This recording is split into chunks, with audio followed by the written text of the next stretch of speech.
Good evening, everyone. I'd like to call the May 28th, 2026 Methacton School Board of Directors regular board meeting to order. Please stand for the pledge.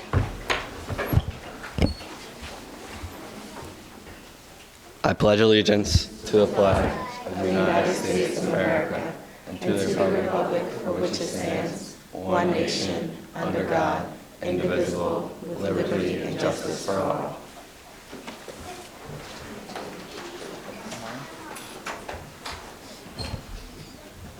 You can introduce yourself if you want, right? No, it's okay. Hi, my name is Mia Shade Contreras, and I have a little paragraph for Arcola. There is more to Arcola than what you see at a glance. There are friendships, amazing academic activities, great opportunities, but most importantly, a great community. These are just some of the reasons why Arcola is a great school. You will always find someone to connect with within the school, whether it's a student or a teacher.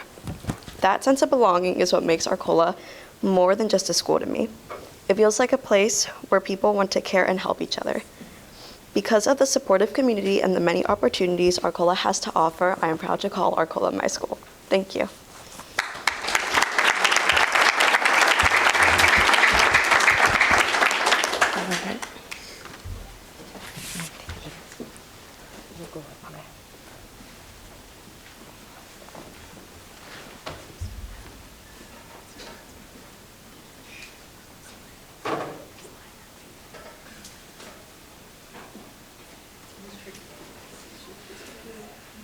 And I'll just present Mia and Maya and Jacob, Mia and Jacob with the Junior School Board of Directors. Thank you very much. Thank you very much.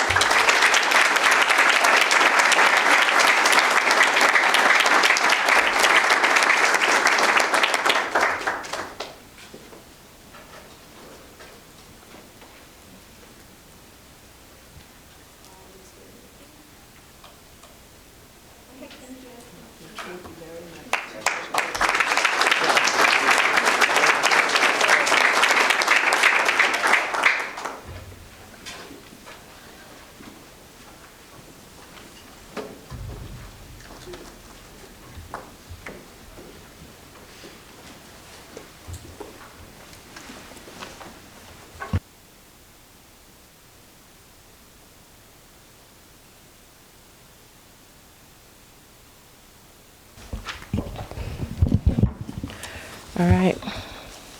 The public is hereby advised of audio and video recording of this meeting for the purposes of rebroadcasting. I would also like to announce that the Board of Directors met virtually in an executive session on May 4th, 2026 for the purposes of receiving the required annual Act 44 safety update. In regards to attendance, all board members are present. And then next is guests and scheduled speakers. I'll pass it on to Dr. Zerbe. Thank you, Madam President. This evening, we have a number of guests and scheduled speakers, but it gives me great honor and pleasure to introduce Principal of Arcola Intermediate School, Dr. John Eworth. Dr. Eworth is going to share with us the story behind some amazing individuals, both teachers, students, and volunteers. Dr. Eworth? Thank you, Dr. Zerbe, and good evening, board members. It's my privilege to share some amazing individuals with you tonight that are going to be the recipients of the Spirit of Methacton Award. First, we would like to recognize Mrs. Dawn Newell.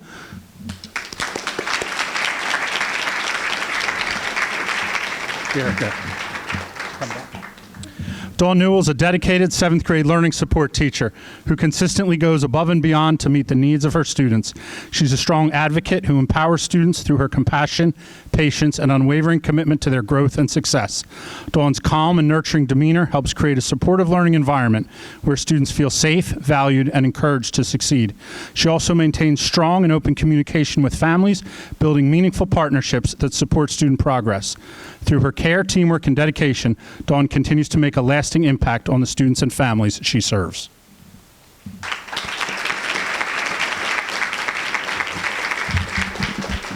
Next, we recognize Mr. Sean McCracken.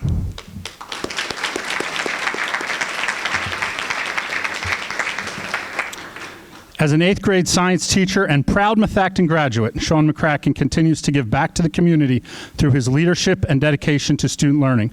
Sean has played an important role in implementing the new PA Steel standards and supplemental science resource that enhances classroom instruction and student engagement. He demonstrates a strong commitment to professional growth through his involvement in Meth Acton's instructional coaching cohort, his work as a curriculum department leader, and his participation on Arcola's instructional leadership team. In the classroom, Sean empowers students by ensuring they clearly understand what they are learning and how they'll demonstrate success. Through his teamwork, commitment, and leadership, Sean continues to make a meaningful impact on students and staff alike.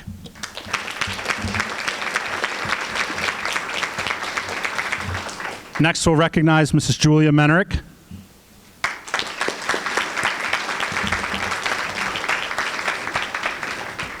Julia Menerick serves the Arcola community with compassion, positivity, and a strong commitment to supporting students each day. In her role as an instructional assistant, Julia nurtures students in both their academic learning and personal growth. She's always willing to help wherever needed and handles multiple responsibilities with organization, flexibility, and care. Whether working in the classroom or interacting with students in the cafeteria, Julia builds positive relationships while holding students accountable with kindness and compassion. Through her teamwork, dedication, and supportive presence, Julia continues to make a meaningful difference through the school community.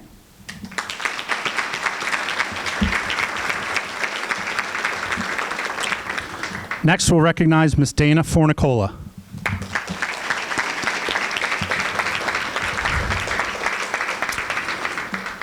Dana Fornicola brings positivity and dedication to her role as a Title I math assistant each day. She has immersed herself in classrooms by providing meaningful support to students through small group instruction and individualized assistance that helps students strengthen their understanding of mathematical concepts. Dana's warm and caring personality, along with the constant smile she brings to school each day, helps students feel supported and encouraged as learners. She is passionate about building students' confidence and empowering them to see themselves as successful math learners.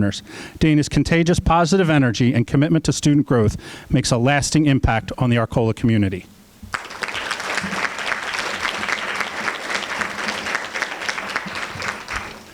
Next, we'll be recognizing two volunteers. Unfortunately, one is not able to be here with us tonight, Mrs. Irene Garvin, but attending tonight is Mrs. Gina Stover.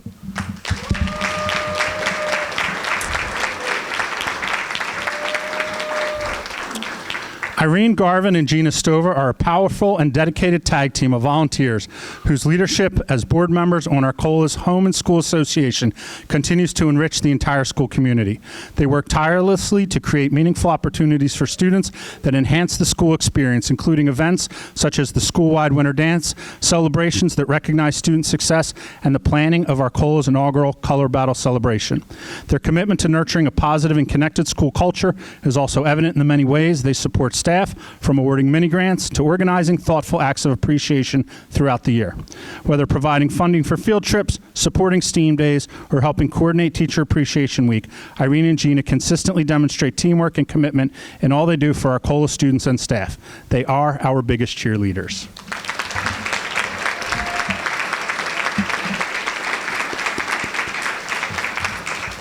Next, we'll be recognizing two students. First, I'd ask Miss Morgan Doherty to come on up.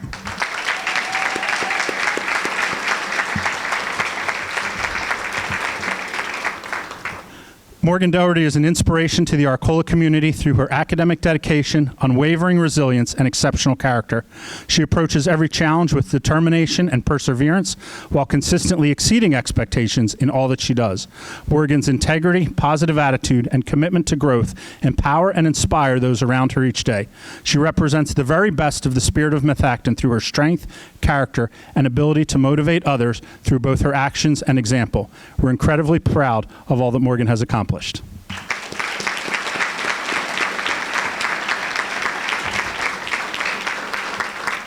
And last but not least, we'll be recognizing another student, Mr. Vinci Stair.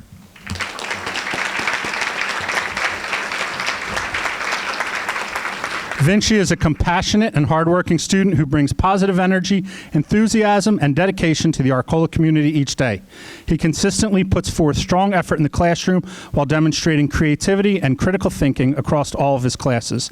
Through determination and a genuine love of learning, Vinci exceeds academically while remaining highly involved in school activities, including the music program and theater productions. No matter the stage, he approaches every opportunity with a positive attitude and a commitment to doing his best. Well liked by both peers and staff, Vinci truly embodies the spirit of Methacton through his kindness, commitment, and character.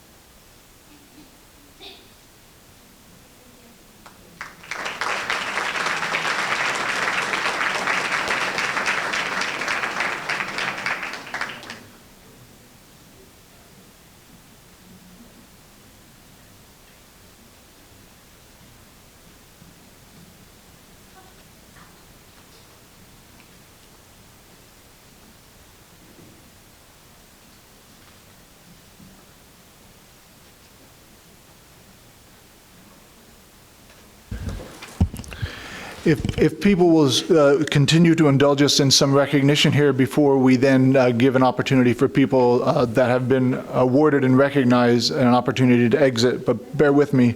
It is my pleasure to introduce Dr. Sorgini, Assistant Superintendent here at Methacton School District, to recognize the M Award winners. Dr. Sorgini. Thank you, Dr. Zerby. I am honored this year to recognize our academic M Award winners. This year, 135 members of the class of 2026 have earned M Awards for academic excellence by achieving a 93% or greater grade point average for the entire 2025-2026 school year. You will see their names appearing on the screen now. These members of the class of 2026 will receive their M Award in their graduation packet. Following graduation, these students will attend various higher education institutions all over our great country, from Arizona to Connecticut, including the University of Delaware, Pennsylvania State University, Yale University, Westchester University, and Coastal Carolina University, to name just a few. Others plan to serve admirably in the military and serve our entire country. We are proud of the achievements of our students, and we applaud their outstanding academic performance. Please join me in congratulating all of the M Award recipients, and congratulations to the entire class of 2026.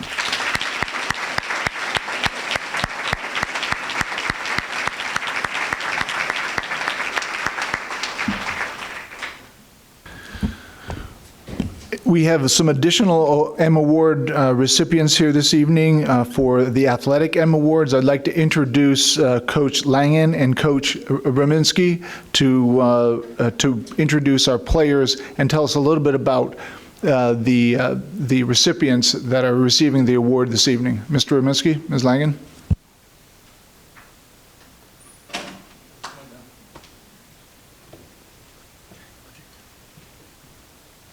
Good evening. Good evening. Is this working? Okay. Members of the board, Dr. Zerby, administrators, members of the community, other honorees, faculty members, and of course my team. Thanks for being here, guys. It was truly an honor to serve as the tennis coach this season. Coach Langen and I enjoyed so much working with just an outstanding group of student athletes. Our varsity tennis team accomplished something very special by winning their 4th consecutive league championship.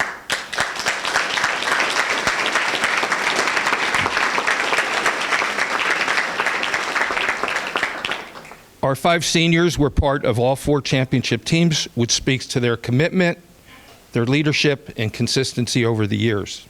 I'd like to introduce first the team members that are here. And we'll start out with team captain Kyle Kim, who's headed to Penn State University, who demonstrated great leadership this year. Thank you, Kyle.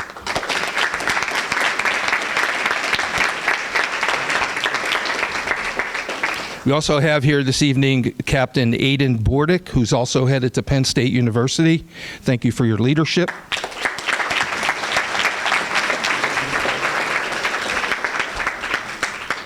We also have here Declan Nice, who was first team All Pac-10, undefeated in league play, who's headed to the University of Maryland.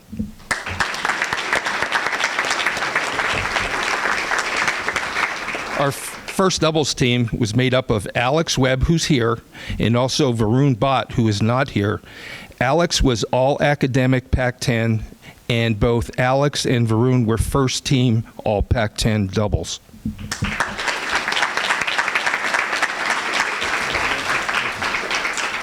Our second doubles team this year was Ari Chapman, who's behind me.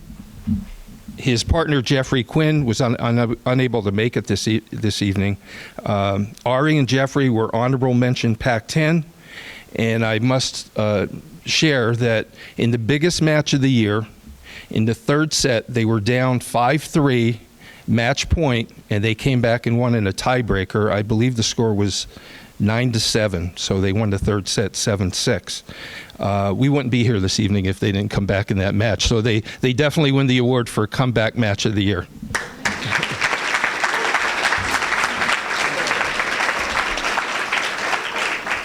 Next, third doubles, who were also recognized as second team all Pac-10. Undefeated in league play. I believe it was 6-0. We have half of the team here, Jeremy Wang, and his partner, Jeffrey Fan.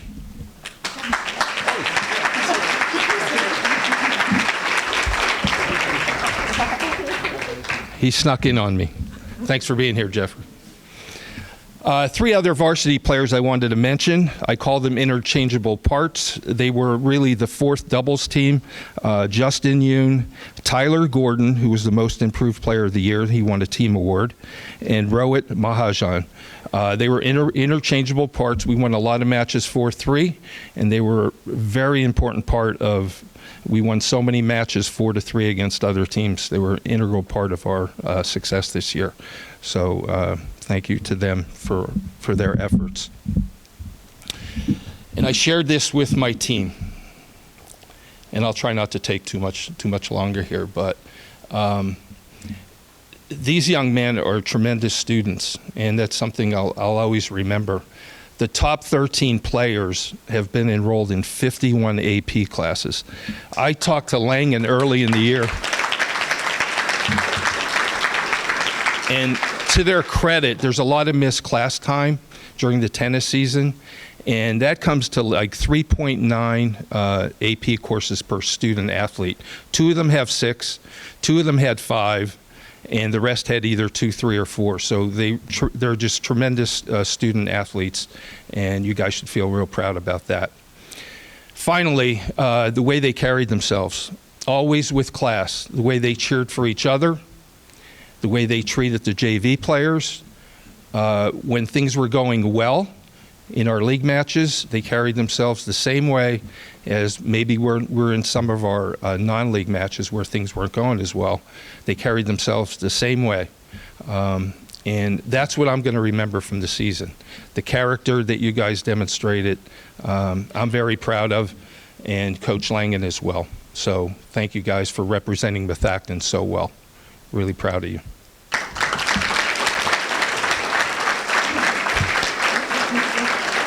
And finally, I just want to thank Coach Langen.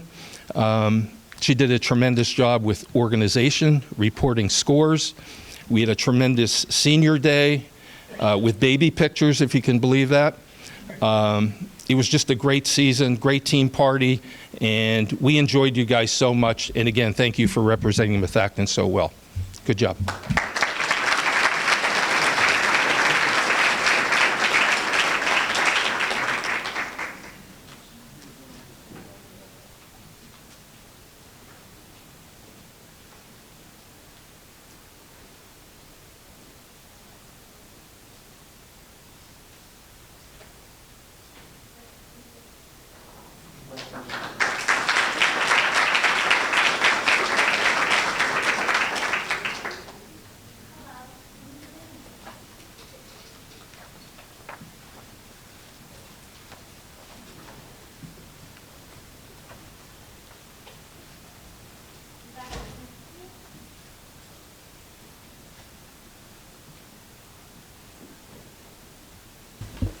I just want to say thank you to all our honorees today. We appreciate all the work you've done, whether you're a volunteer in our school, our staff, the teachers, and the students, the athletes. We appreciate all.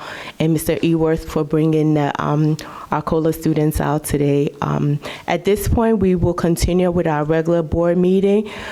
If you're here just for the ceremony, you're welcome to leave at this point, or you're welcome to stay with us for the evening. Thank you.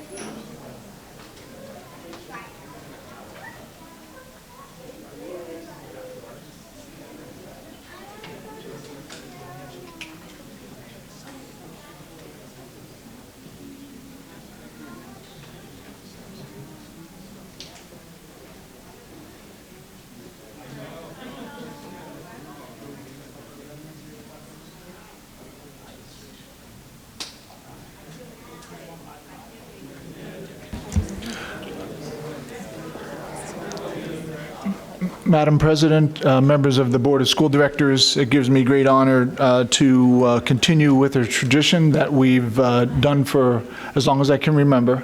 And this evening, we are doing the ceremonial signing of the high school diploma. Abigail, would you please join us? Hold on. I'm sorry, Marin, would you join us? Abigail, we're going to do you last in the rotation, okay? All right, thank you.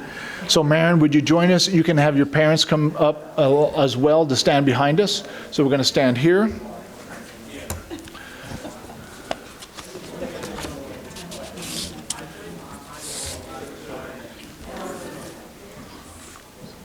Here's a pen. I don't know if you want to try it first.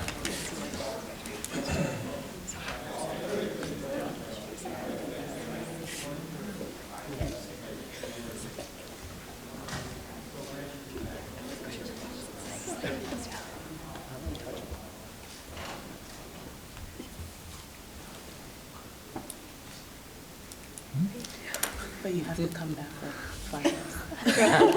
And graduation.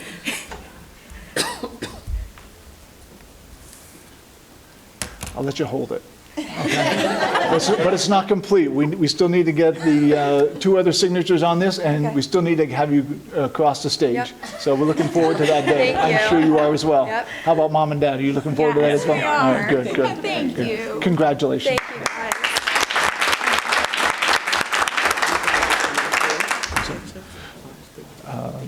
I don't think that's necessary. Marissa? If your parents are here, please have them come down and join us.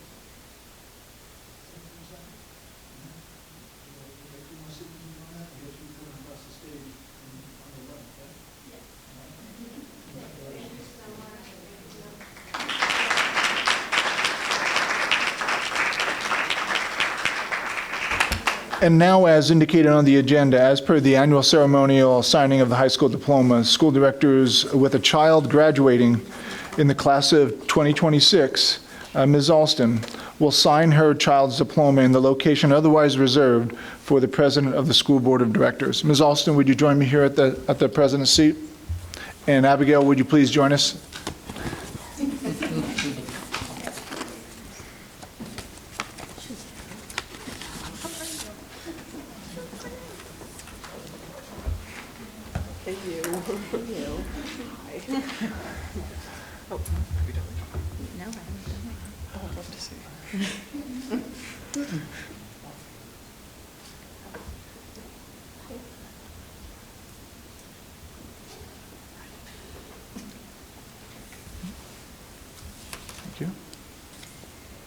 awesome. Yeah. Love it.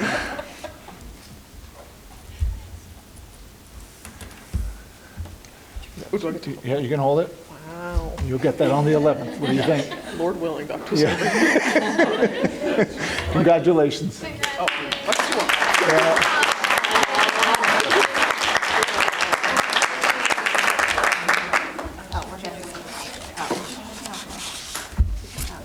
Thank you, Ms. Drummond, or Ms. Belston.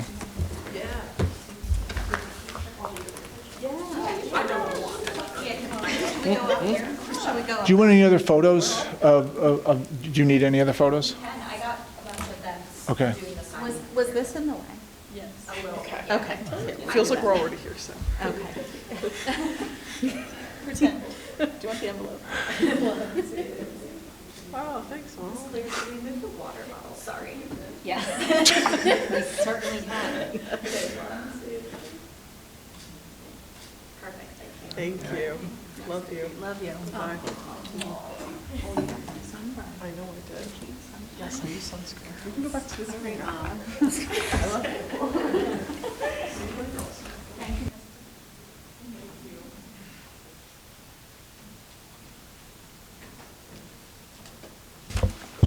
And congratulations to you three. This is not the end. You still have a little bit more to go, but we appreciate you signing or having us sign your diplomas for you today. Thank you.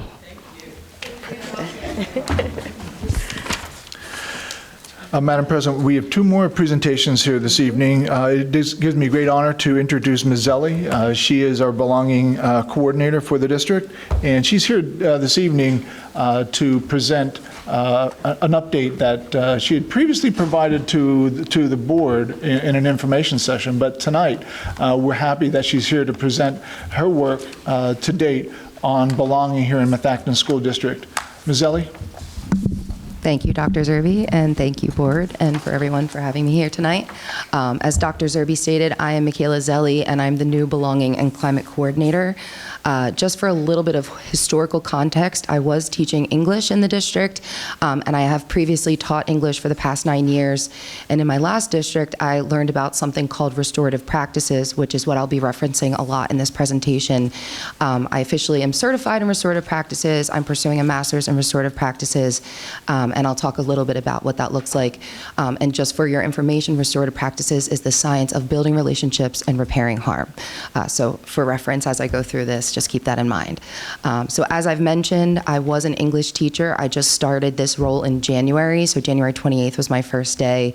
So I've only been doing this for 4 months. So in this presentation, I'm going to talk a little bit about what that transition has looked like, what some of my accomplishments have looked like in the past 4 months, and then talk about some of the things that I'm hoping to work on moving forward, specifically looking at how can we align belonging with our district initiatives. Oh, I'm going for it. I knew I'd mess this up. Okay, there we go. All right, so as I mentioned, I've only been doing this for about the past 4 months, so since January. And so what I've done to make this a little bit more digestible, I've broken this into 4 different categories that I've been specifically working in. So the first category is student impact and support. And so for the past 4 months, I've been working to facilitate restorative meetings with students and teachers, develop an alternative ISS protocol specifically at the high school, and facilitated a student voice day, or actually I should say 3 student voice days, both at the high school and at the middle school. And then for my second category in staff development, I've hosted professional development sessions. This one says specifically for the district IAs, specials teachers, high school staff on belonging and Methacton's core values, but I've also just done another one recently on circles and the foundations of restorative practices with Arcola. I've been collaborating with teachers and school counselors to implement circles. I've attended belonging workshops with the district school counselors to align our work, and officially as of a month ago became certified as a trainer of trainers in restorative practices. So that puts me in a position to train others in the district. So for my third category, with systems alignment, I've been looking to primarily focus on, again, how my framework aligns with our current initiatives. So to start with that work, I've met with the building principals about their climate and belonging needs in their buildings, and I've created a circle request resource. So I've sent that out to staff in order to show them who I am and what I have available and what to offer.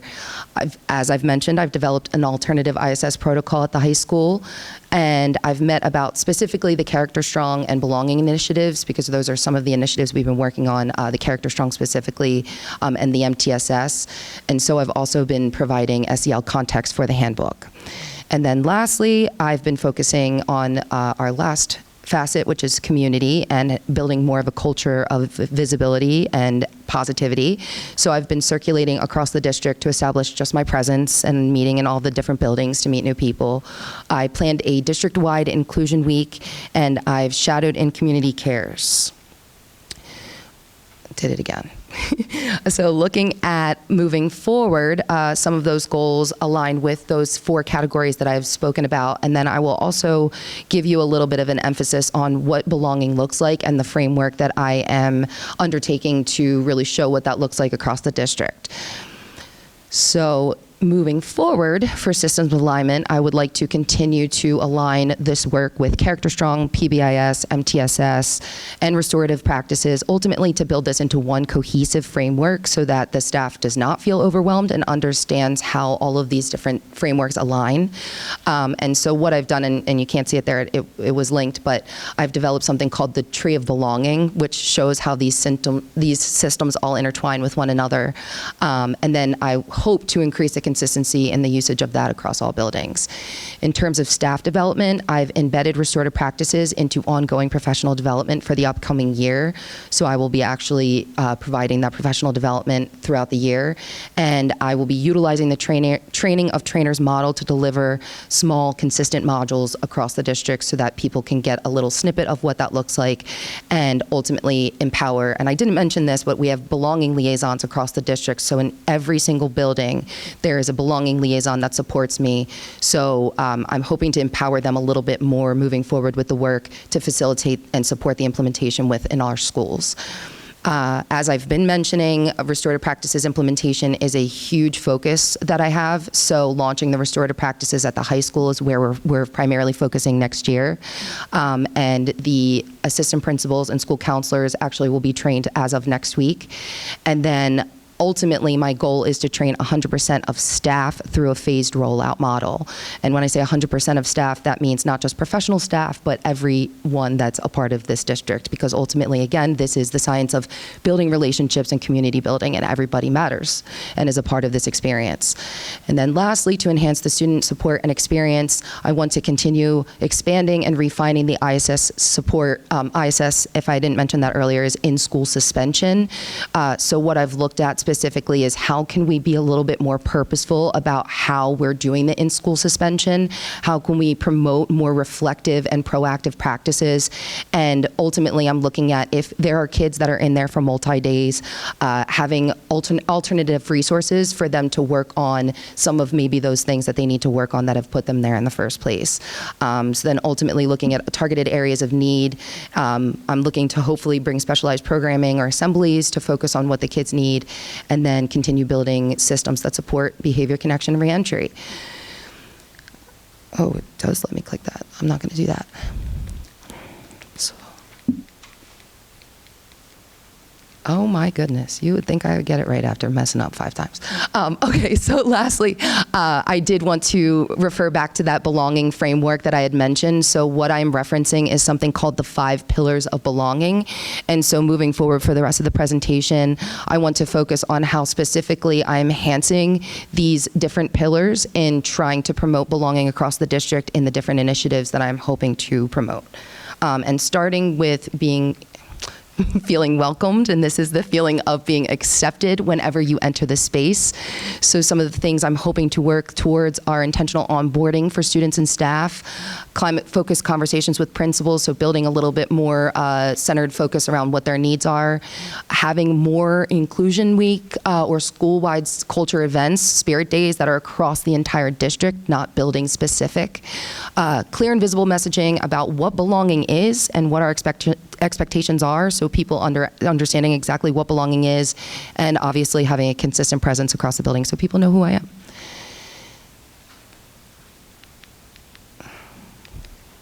Next one is known.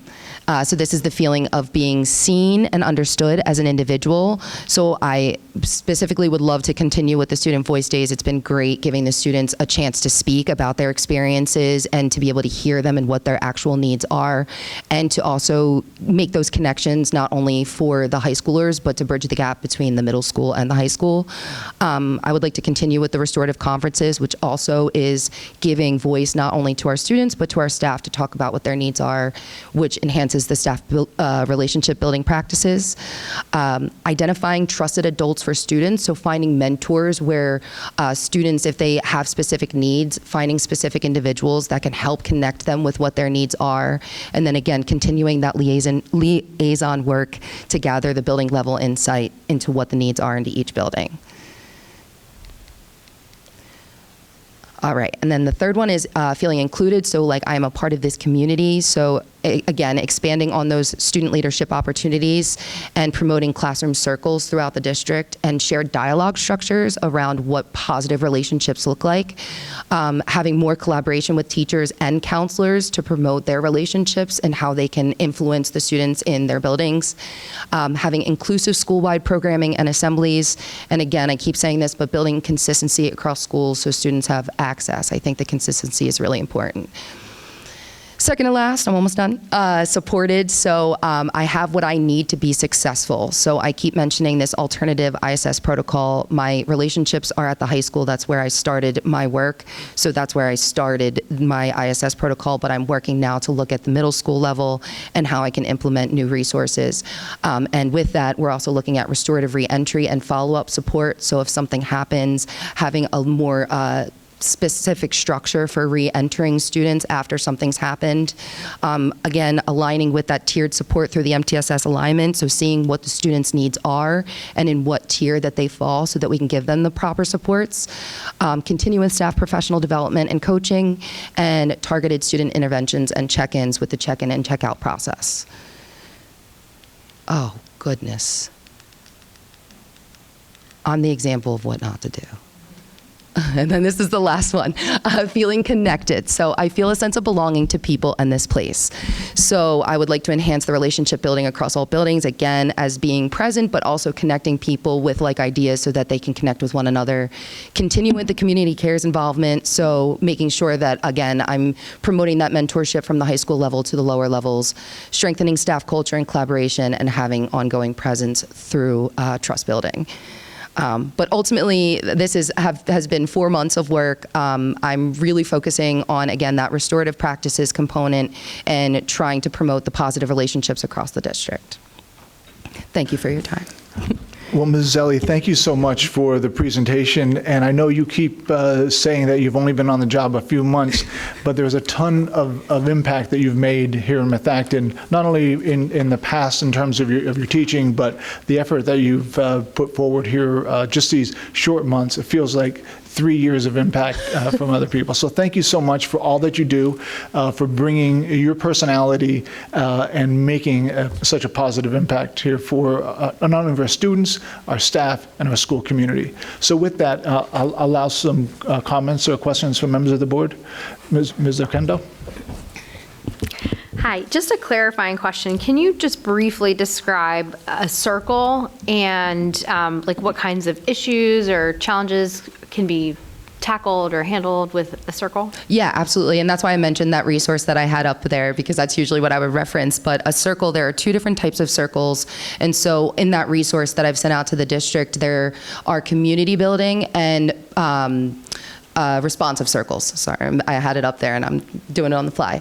So community building typically is just a circle where, for example, if you're trying to start the culture at the beginning of the year, or you're trying to reset the tone in the classroom, I'm promoting what we call a circle, where literally we sit in a circle and we have a shared dialogue, but there are specific structures about how this goes. So we're setting the tone in terms of how do we speak to each other, how do we look at each other, how do we present ourselves, all of that matters.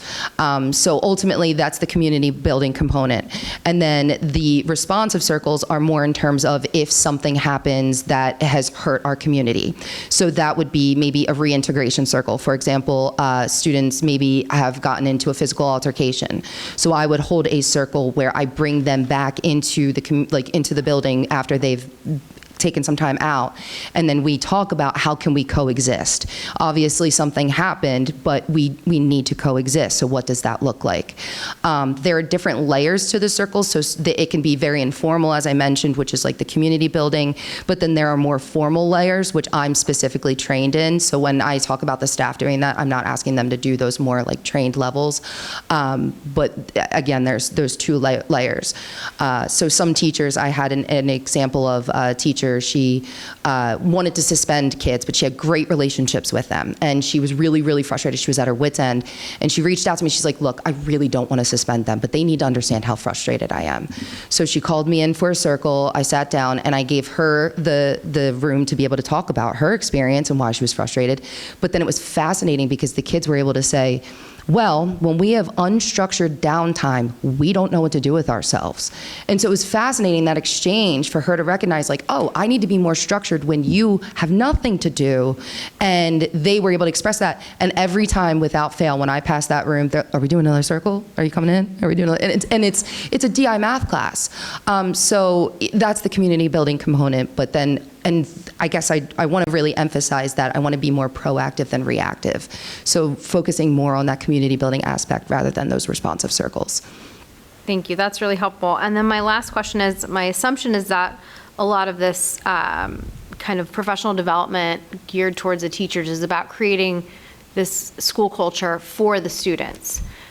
Is there any part of that, or any thought about maybe including in the future also kind of reflecting the other way towards the teacher, right? Like creating a space where teachers can also share their experiences, become a part of, these efforts, and then kind of serve as a feedback mechanism for those of us on the board, for the administration, about how teachers are feeling and how we can support them to make them feel more welcome or feel more belongingness at Meth Acton. Absolutely, and I think it's great what you're saying, because, and I don't want to get into theory, but there's a social engagement window where we talk about having a with mindset, right? So the idea is that we want to work with one another, not against, not for, not, because we are more empowered when we work together.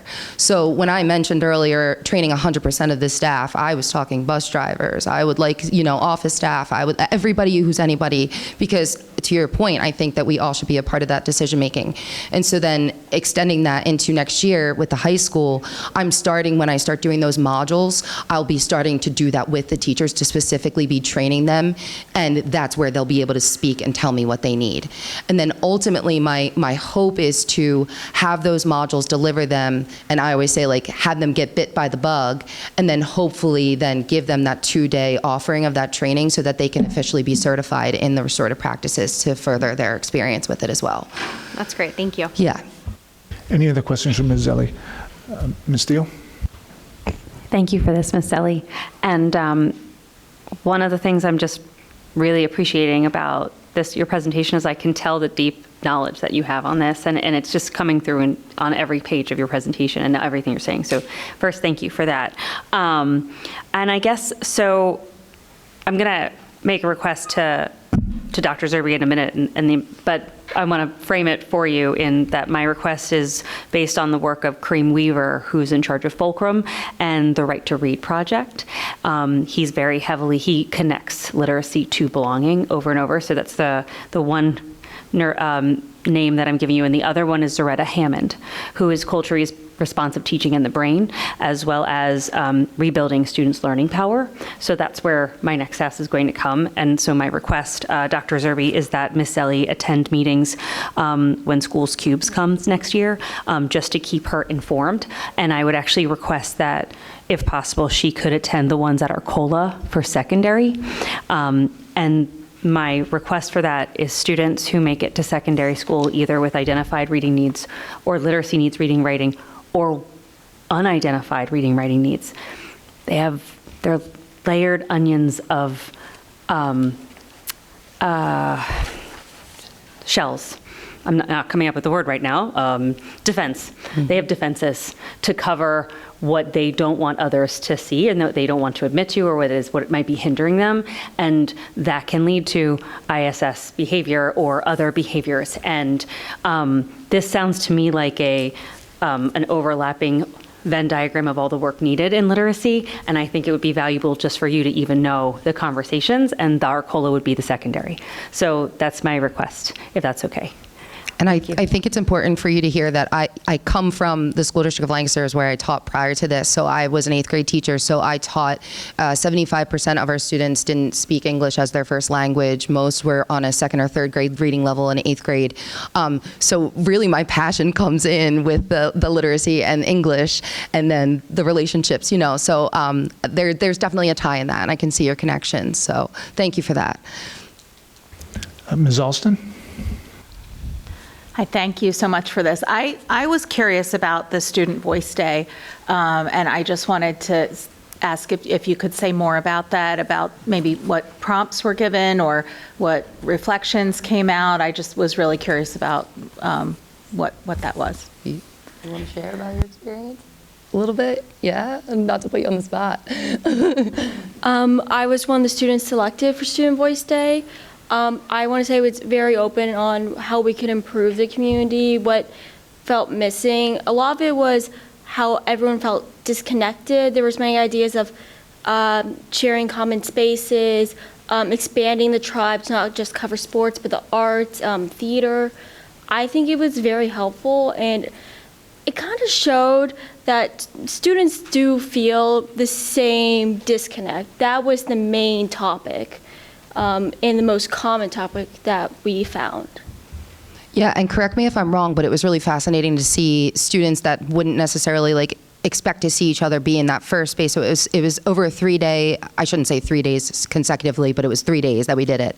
And so it first started off with just kind of brainstorming what are our needs. And then it got more intensified as we went along.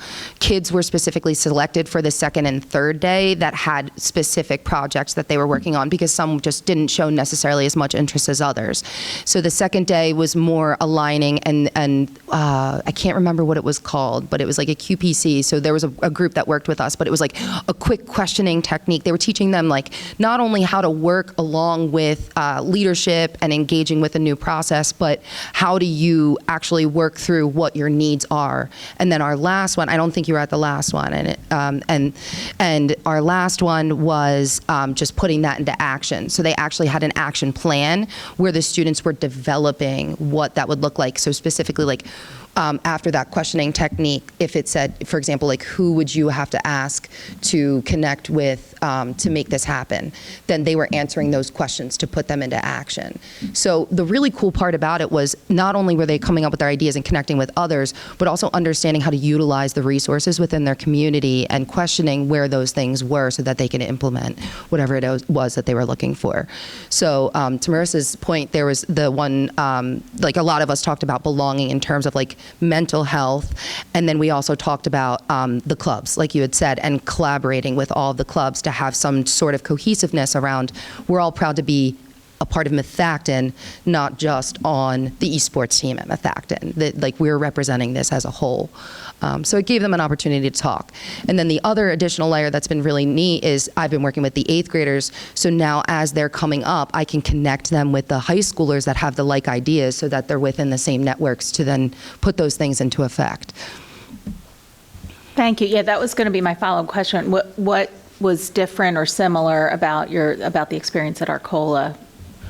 I was blown away by how how important it was for them to feel like they needed a voice. I think I just was stuck in that high school mindset that like they have it figured out, but the 8th graders just really had a lot to say, and they wanted to be a part of what happens when they were getting there. And what I was recognizing is there was like this disconnect. So they really wanted to not only be a part of what's happening up there, but also to know and be informed with what was going on. So that was really eye-opening to me, to see that they needed those connections to happen. And I think we talked about this before, like how are we activating the 8th graders? And so this was like a really good opportunity to see how they could connect and then have that mentorship when they came to the high school. Thank you so much. This was really informative, and I just appreciate your commitment to this process and your continued professional development, and really being here for the students and the Methacton community. Thank you. Thank you. Anyone else to my left? Seeing none to my right. Any comments or questions? Ms. Pooja, Chanda?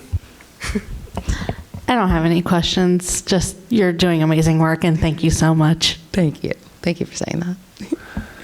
I just Ms. Zelli, I just want to say thank you very much. I mean, you can tell from the short period of time as you've been in this role, you're doing an amazing work with the schools, and I just want to really thank you for stepping up and stepping in this role. I know it's not easy because I feel like you wear multiple hats within the role itself, but you've really stepped in and you're doing a great job, and we look forward to seeing, all the things that you'll bring to us, even if it's input received from the students from Student Voice Days and how you guys want to take the action on it, but looking forward to engaging with you as you continue to do the work.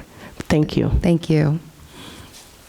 Well done. Thank you. Have a great evening. Thank you. Thank you, guys. Thank you for your time. Appreciate you all. Madam President, members of the board, next on our agenda, we have the budget update. We're asking Business Manager, Ms. Steffi. You should have a handout in your packet.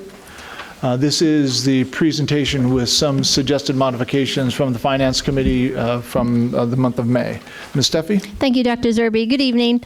I'm now going to present to you the draft copy of the 26-27 final budget.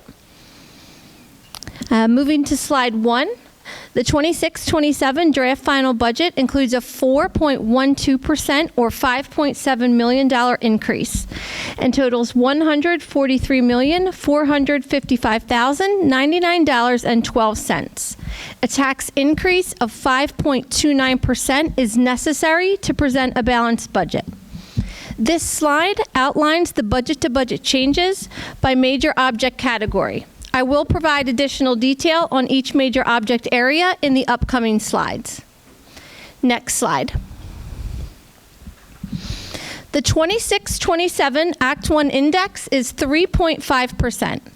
I am recommending that Methacton utilize the full special ed exception available, resulting in a 5.29% tax increase. The chart on the right hand of this slide illustrates 3 items. In red, the Act 1 index.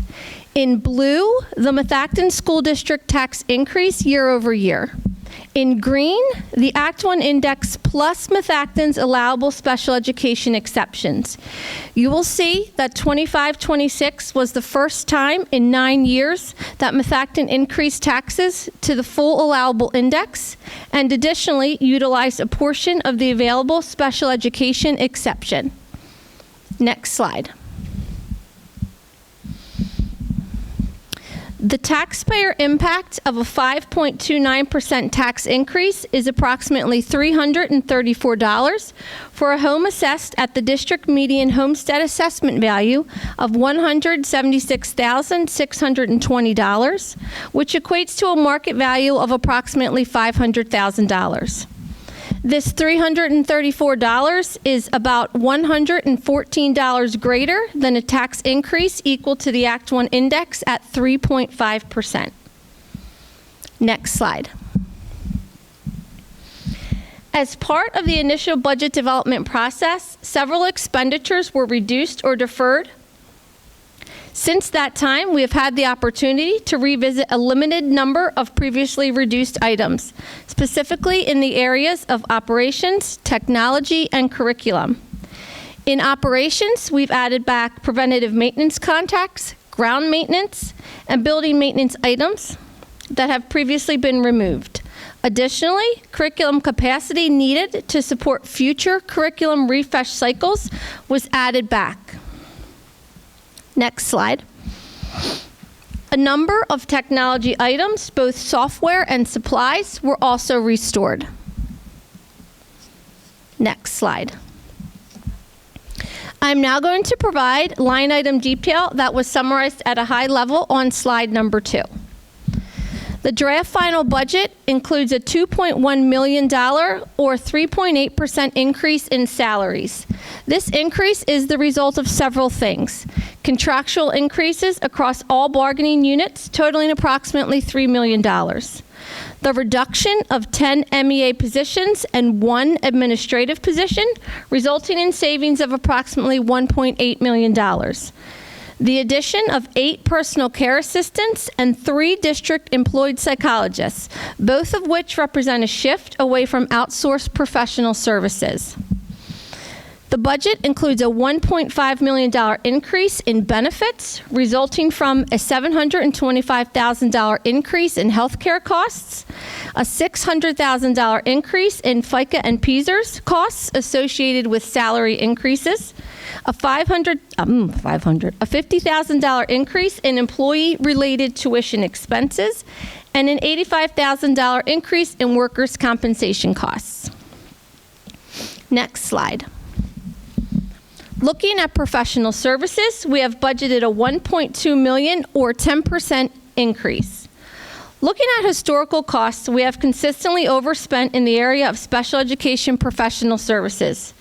An additional $2.4 million has been included to align historical spending with the draft final budget. A shift in Wilson contracted services accounts for an increase of roughly $450,000. There is a $300,000 increase in services received from the MCIU. A partial reduction in the REACH program accounts for a decrease of $246,000. The draft final budget includes the reduction of 1 unarmed security guard. In addition, the number of building substitutes has been reduced from 24 to 12. A long-term sub position has been added at the high school to replace a teacher on special assignment. A shift from outsourced behavioral and psychology services to in-house services resulted in a $1 million reduction in professional services, with a corresponding $1 million increase in salaries. Finally, a $135,000 reduction in legal services has been budgeted. Next slide. In the purchase property services object category, the reduction of $294,500 is the result of the elimination of several budgeted preventative maintenance contracts. Looking at the tuition, travel, and transportation category, the $1.6 million increase is attributable to a rising number of special education outside placements, which continue to drive increases in both tuition and transportation costs. A $55,000 increase in fuel costs have been budgeted. Although the IU has not yet finalized next year's rate, this allotment is expected to be sufficient to cover the anticipated increase. We were also able to shift outsourced providers for several van routes, which is projected to result in a savings of $91,000. Looking at supplies, software, curriculum, and utilities, the decrease of $488,500 is a result of, 1, a $206,900 decrease in supplies across all buildings and departments. 2, a $270,700 increase in utilities. And lastly, a $552,300 decrease in curriculum expenses. As I had previously shared, 26-27 represents year 6 of a 5-year curriculum refresh cycle. Therefore, no curriculum refresh has been budgeted for next year. Next slide. Finally, the other objects and uses of funds remains relatively flat, while still allowing for $30 million in new money, as well as budgeted contingencies for medical costs, special education, and curriculum. At the March meeting, I had asked the board to consider additional $150,000 contingency allowance for special education. Since that time, it has been necessary to allocate those funds for the tuition of 3 additional outplaced students. Next slide. To recap, the 26-27 draft final budget includes both expenditures and revenue increases of 4.12%, totaling $143,455,099.12. A 5.29% tax increase is necessary to balance the budget. Last slide, next steps. At the June 16th work session, a special meeting prior to, I will ask the board to approve the adoption of the 26-27 final budget. That concludes my presentation. Thank you, Ms. Steffi. Are there any questions for Ms. Steffi to my right? Ms. Graff? Yes, hi. I just need you to walk me through one thing. Yep. It's on slide 7. And it's probably, I think I've asked you this before. All right, so the overall increase in salaries is 2.1 million, which is what we see on slide 2. But when I look at contractual increases of 3 million minus 1.8 million in reduction in positions, that gets me to 2.2 million. No, that gets me to 1.2 million plus $1 million. So I guess what I'm saying is there anything else in there, or are these 3 things it? Really, that's what I'm trying to ask.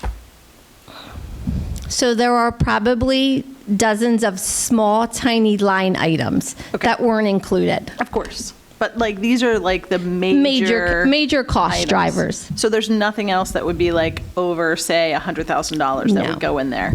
Okay, that's all that answers my question.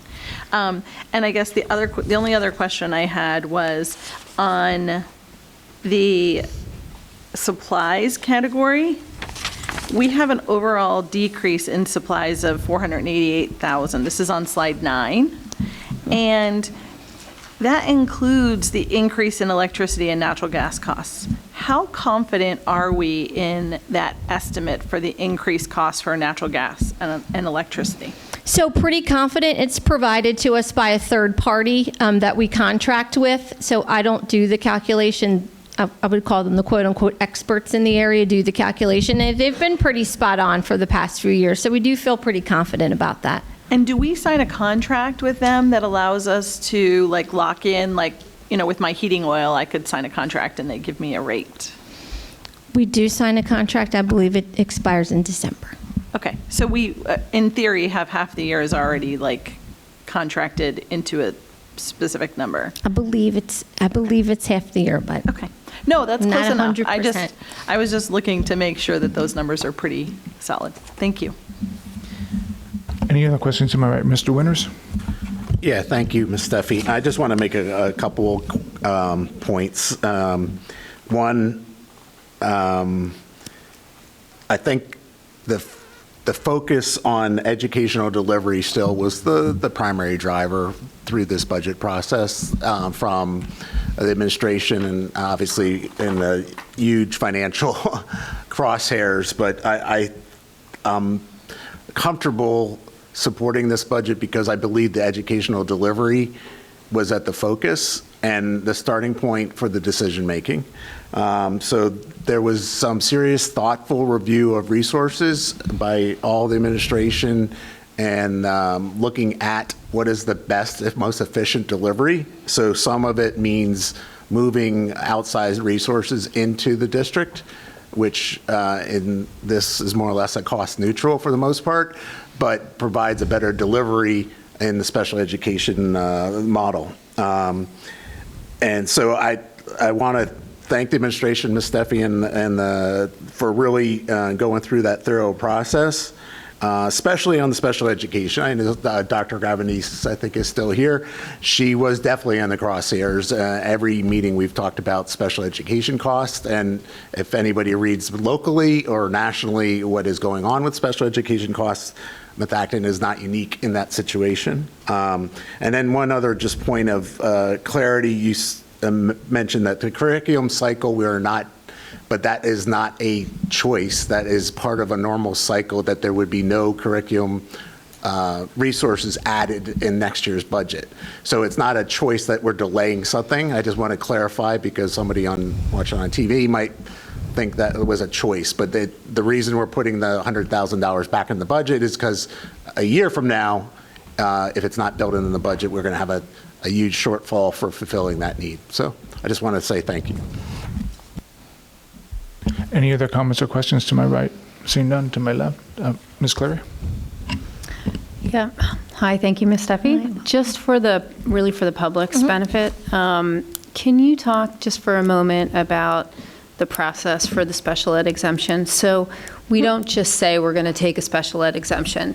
There's state oversight. Can you just sort of talk just briefly about that so that for anybody listening? So to be eligible for the special ed exception, the calculation is, so it'd be 24-25 special education expenses minus 23-24 special education exceptions.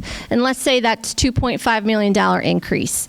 Then you take the Act 1 index of 3.5%. So 2.5 million times 3.5%. Anything above that number is what we're eligible for an exception for. So any increase in special ed, essentially above and beyond the Act 1 index, we're entitled to an exception for. Right. So they're looking at our historical data, but correct. But taking what you just said, it's the Department of Education that has to approve the special ed exemption. Correct. We ask for it, and then we seek approval, and they typically will grant it if you ask. But there are mitigating circumstances, I guess, where they wouldn't. But yeah, they are the final approver. And to get that approval, you had to submit data and documentation to support our historical data. Correct. They have a form, a state form that you would submit the data on. Thank you. Ms. Thiel? Thank you. I'm more of just a statement that I'm making, not a question for you. Thank you for the presentation and its clarity. I appreciate it. My statement is just to indicate where I stand on the budget. And at this moment, the current budget does not have my support. I want to be clear. I support our teachers, and I understand the need to ensure our district is funded appropriately. I also understand the impact of tax increases during a time when practically everything feels more expensive. To support the budget, I need to trust that Dr. Zerby has appropriately prioritized district goals across the work of the district. The community trusts the district to deliver a strong education, and the staff trusts us to ensure that they have the materials, tools, and support they need. I will repeat here what I need to see to ensure this budget addresses the very real and foundational concerns that I have. The budget needs to include pricing for a special education audit completed by an education-focused organization outside of Pennsylvania. Educators and administrators have increasingly voiced the need for support. With our budgetary concerns and the complexity of the special education program, as well as the struggle of special education programs across the Commonwealth, I believe we need to look outside of Pennsylvania in order to make sure our programming helps us control the special education budget, deliver sound instructional programming, and understand possible levers to increase support and structure of our program while controlling or reducing costs. I also believe that additional support from Keys to Literacy and Schools Cubed is needed. Recent Education Committee conversations highlight increased support is needed across the district. I do not ask this lightly, but it is imperative that our MTSS system aligned with Pennsylvania Structured Literacy Framework and sound, evidence-based instructional practices and materials. The students of Methacton need this increased support and focus. Literacy skills are not only related to academic and career opportunities, but also self-confidence and mental health. There is also an incredibly strong link between literacy skills and belonging. Dedication. I also request that there is a dedication by Dr. Zerby and the administration to using cognitive science, the science of learning, and known research on the impact of technology on learning and the brain as a foundation for exploring where AI fits in the instructional program. Finally, I request a clear review of the district's use of EdTech, the evidence of effectiveness of each tool that is generated or reviewed by a party not compensated by the parent company, the security of all student data, and a plan moving forward to decrease the district's reliance on EdTech to programs with an evidence of effectiveness and to lower the redundancy of programs and cost. I have brought up these concerns at various times in Education Committee, to Dr. Zerbe, and in various committees throughout the various meetings throughout the past year without further response. As a board member elected by the community, my job is to vote for what I understand is in the best interest of our community and our students. And if I have concerns, my job is to say no. The responsibility is on the superintendent to provide evidence of what is brought forward to the board that it is in the best interest for students in the community. At this moment, I still have concerns that there are holes for next year that are not in the best interest of our students and our community. Thank you. Any other comments to my left? Ms. Alston? Hi, thank you for this. I'm just struggling with understanding the math. I'm on slide 11, that the budget increase, revenue expenditure 4.12, but the millage increase is 5.29 required. Can you just take me through the math? Yeah, sure. So the 4.12% is in total. So if you look at the revenue side under local sources, which account for $113 million roughly, the tax increase is embedded in that $113 million. So it accounts for, I think, about $95 million. So the 5.29% is just the increase on the tax rate. Okay, so the assumption under proposed 27 is 5.29? Correct. Okay. And it's only 5.29 on a small piece of the revenue. The state revenue, that the 5.29% tax increase doesn't get applied to state revenue, it's state revenue. So the 5.29% only gets applied to the real estate tax revenue, which is about $95 million. Right, okay. All right, thank you. Yeah, I'm also struggling with this budget, but thank you. Any other questions or comments to my left? Ms. Perdue?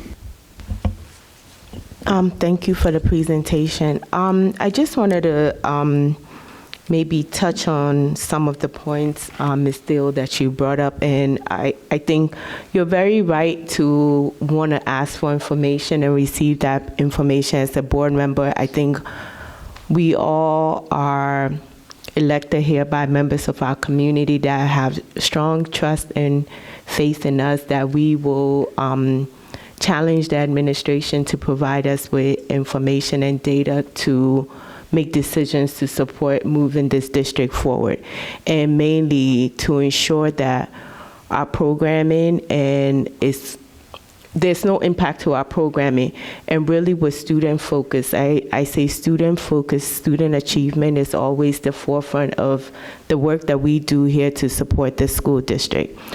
With this budget process, we try to make it so the information is clear on where we are. I think, as mentioned before, Methacton is not in a unique position compared to other school districts. Funding itself, when it comes to funding for public education, it's not where it needs to be.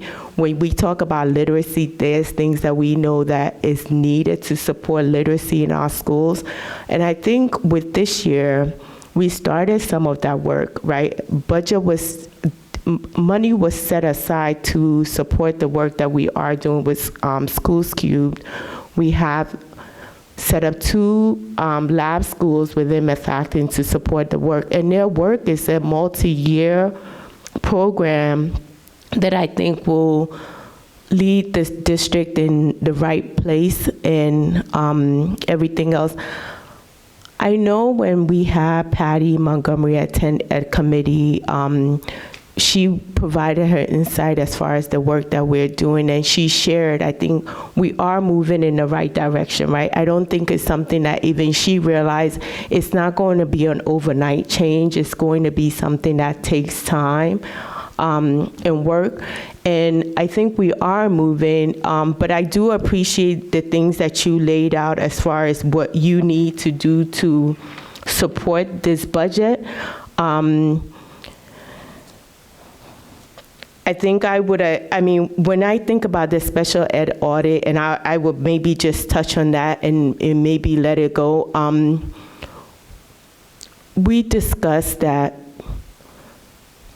I think there's a process also, right? We have to look at it and then try to see, because you are at committee chair, I think there are certain things that fall under your purview in reference to what is needed to get the conversation going or a decision going in reference to it. I think we haven't seen a lot of movement on that, and maybe it's something that we can talk about. But I wanted just to touch on, with the budget that we have, I know last time in the presentation, there are some allowances that we've made or money that we set aside to support if there's anything specifically for special ed. So Ms. Steffi, maybe if I can ask you to call on that. And I think we discussed that. We do have it. It's not dedicated towards anything in particular, but there's funding that could be used to support curriculum, special ed. So maybe if you can touch on that a little bit. Yeah, sure. So on slide 10, I've pulled it up here. We've added what's called a budgetary reserve of $340,000. And that basically is comprised of three things: medical for $100,000, special education for $142,000, and then curriculum for $100,000. So if you recall, originally I had $175,000 for special ed in the budgetary reserve. And then I had asked the board to consider another $150,000. But since the last meeting, we have had 3 additional outplaced students, so that budgetary reserve shifted over to tuition. So right now in the budget is $142,000. I wouldn't say cushion, but allowance for additional costs that I'm sure that we'll see next year. Okay, thank you. And then, and Ms. Steele, I may discuss with you offline, just because I know you had a list of everything else in reference to some of the things that you asked about in reference to review of ed tech and reference to security of student data and everything else. And I think that's something that can be handled by the technology team. And I believe each of our departments do have budget. I don't know if they all necessarily have reserve, but we do have curriculum reserve, which I know is for curriculum refresh. But I'm hoping there's somewhere in the budget when it comes time to talk about those things, we can talk about it. But I do appreciate you for sharing your perspective. Are there any other questions for Ms. Steffi on the budget this evening? Ms. Graff? Yeah, I wanted to just clarify Ms. Alston's question. I think the slide that could be helpful is the slide 3. And is this, the reason that the increase is 4% of greater than 100 million, and the 5% tax increase is because the tax levy is only 96 million out of the 113 of local? Is that correct? Okay. I just wanted to make sure I was following your logic, because there were a lot of numbers, and okay. So that makes sense to me. I don't know if that answered Ms. Alston's question a little bit better, but I think that was why. If it makes you feel better, Ms. Alston, every time I do that and I look at that side, I'm like 4.12% is not 5.29. Then I have to circle back. It almost looks like it's wrong, and then you... Almost looks like it's wrong. So my other question is, based on the conversation that I think I just heard, was a special education audit discussed in Ed Committee? And was it incorporated into the budget as a result of that discussion? It was not discussed in Education Committee because we are waiting for some additional information that we have not received. Do we have an idea what the cost of a special ed audit would be? No, we have been waiting to explore the cost until we receive some additional information. Okay. Okay, so then my other question for you, Ms. Steffi, is if I understood you correctly, what I'm going to call buffer amount in special education, in the budgetary reserve on slide 10, we had set aside some for medical. There was a special education amount of 142. Of the 142, you had mentioned that there's been some recent placements that have eaten into that 142. Is all of that 142 gone, or is there still a small amount remaining? No, so the 142 is what remains. Okay. It was originally $175,000. I was seeking approval for an additional 150. Okay. So that 325 has now dwindled down to the 142. So I'm going to just preface this with, you probably have no way to answer this question, but. So don't ask it. Do we think it's possible that the $142,000 could be used for a special education audit, as Ms. Thiel has sort of indicated she'd like to see? I would say if we use history, that $142,000 will probably be allocated before the new year even begins. So before we get to August, you'll have already allocated it for other special education costs that we don't know about Yeah, right now. anticipating tuition for an outplaced student, an aide, a one-to-one nurse, any one of those things will completely Wipe that out. wipe that $142,000 out. Okay, thank you. Any other questions to my right, to my left? Seeing none, Ms. Steffi, thank you so much for the presentation this evening. Madam President, that ends the guests and scheduled speakers for this evening. We can then move on to reports. Yes, so Ms. Zelli will have you back up to give us the belonging report. Thank you for hanging in there with us. No problem. Thanks for having me. This one's shorter. All right, so I don't have to click this button either. Over the past several weeks, I have continued expanding the district's belonging and climate initiatives through restorative practices, student support, and collaboration with staff across all 7 buildings.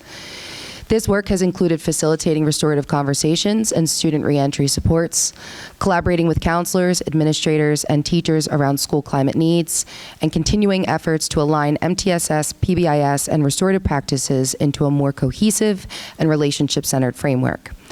Additionally, our police chief, Officer Stead, and I have met to establish alignment in how we approach student support, accountability, relationship building, and proactive intervention practices across the district. I've also been working closely with building leadership and staff to strengthen systems that support student connection, accountability, and belonging while increasing the visibility and accessibility of restorative supports throughout the district. In addition, I've been planning professional development opportunities and district-wide initiatives focused on relationship building, student voice, and proactive community support. Summer planning has also begun for upcoming restorative practices training with counselors and administrators, which I've mentioned is happening next week, as well as mapping out implementation and support structures for next school year. One thing I was really excited to get up here and talk about was from the past few weeks. So it's 2 Fridays ago, I believe, May 15th. The GSA, Tri-M, and WPG hosted Trivioke. If there's karaoke, I'm there. And it was one of the best events I have seen so far. It was so much fun. So I just really wanted to highlight, because not only did those 3 groups came together to do a collaborative event. So it was karaoke and trivia. So trivia, were you there, Marissa? Did you? It was so much fun. I can't wait to hear what you say about it. But anyway, it was really fun, because then I asked my esports kids, they came along. And so I just really wanted to highlight that. So I thought that was really great. So that's all I have. Thank you for your time. Thank you very much, Ms. Zelli. We appreciate your presentation and also providing the update. Thank you. And now we will go to North Montco. Sure, thank you. North Montco, the Joint Operating Committee met on Monday, May 18th. Let's see, and then also in the past, last Wednesday, May 21st, was the senior recognition ceremony where we honored our outstanding seniors and their accomplishments. At our meeting in person, we recognized our students who earned medals in the HOSA, which is for Future Health Professionals, and Skills USA state competitions. So we were really proud to recognize all of those students. We reviewed a draft document between North Monco Tech and the Montgomery County Community College for to move our biomedical technology program off-site to the community college. And we also heard an update about our construction and demolition of the health science renovation. And those two items are to increase capacity for more students, because we are usually working from a wait list. So we really wanted to, make sure we're serving as many students as possible. And I'm just going to take a minute to talk about some statistics for the seniors graduating from North Monco Tech, and they are really something to be proud of. The first one is the NOCTI end of program assessment, so that's professional assessment. 92% earned competent or advanced, which is up from last year's 88%. 1,113 certifications, credentials, and licenses were earned during enrollment, these students' enrollment at North Monco Tech. In the senior year alone, 542 credentials were earned, which equates to each student leaving North Monco Tech with 3 to 4 industry-recognized certifications to add to their portfolio and resume. So it's really amazing what they do. And next is participation in work-based learning through PIAP and co-op. 65 students are practicing their learned skills in the workplace to jumpstart their careers. And finally, 77 students are participating in dual credit courses with the community college, and many of them are taking more than one course. So great things are happening over at North Monco Tech, and we're very proud of our graduating seniors and all the students. Thank you. And those statistics speak to why there is a waiting list for the program, and hopefully soon. I know I was part of the tour in looking at capacity, and so hopefully something will happen soon, and we'll be able to get more students off the wait list. It's a continued conversation to evaluate all the programs and look how we can best serve the students. Yeah. Thank you. And then next, we have the legislative updates. Ms. Okindo. Thank you so much. On May 6th of 2026, the Legislative Committee of the MCIU met to discuss pending legislation. Some of the highlights of the meeting included a conversation with Representative Tim Briggs about what is happening with our state budget. So the good news is we can expect to get our state budget probably a bit sooner than we got the last one. The bad news is there are a lot of competing priorities that the legislature is considering. Some that he mentioned, was funding for transportation, right? Public transportation, that was a big topic during the last budget, and it remains kind of weighing heavily on everyone's mind. And also, we're losing money from federal government grants that were pass-throughs. So although we'll get the budget sooner, I'm not, he wasn't quite confident that we were going to see any real substantive or meaningful changes to state funding for public education. We also talked about a few pending bills that might be of interest to the community and also to the board. One of them, we continue to talk about the cell phone in schools bill, which is a bell-to-bell ban.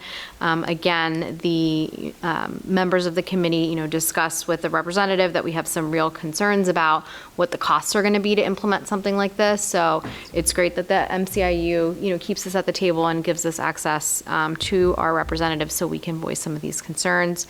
There's also going to be an amendment, they're calling it an amendment to the Childline bill, which would amend the mandated reporter requirements to include needing to report issues with AI-generated pornography, generated by students of school districts, not just to Childline, but also to law enforcement immediately. And the other bill that we talked about was the Healthy Start Time bill, right, which is exploring whether or not schools should be pushing the start time to be a little bit later for older students and the potential benefits for student achievement that are linked to that. So lots of great conversation, and we'll provide a report at the next meeting on what comes next. Thank you.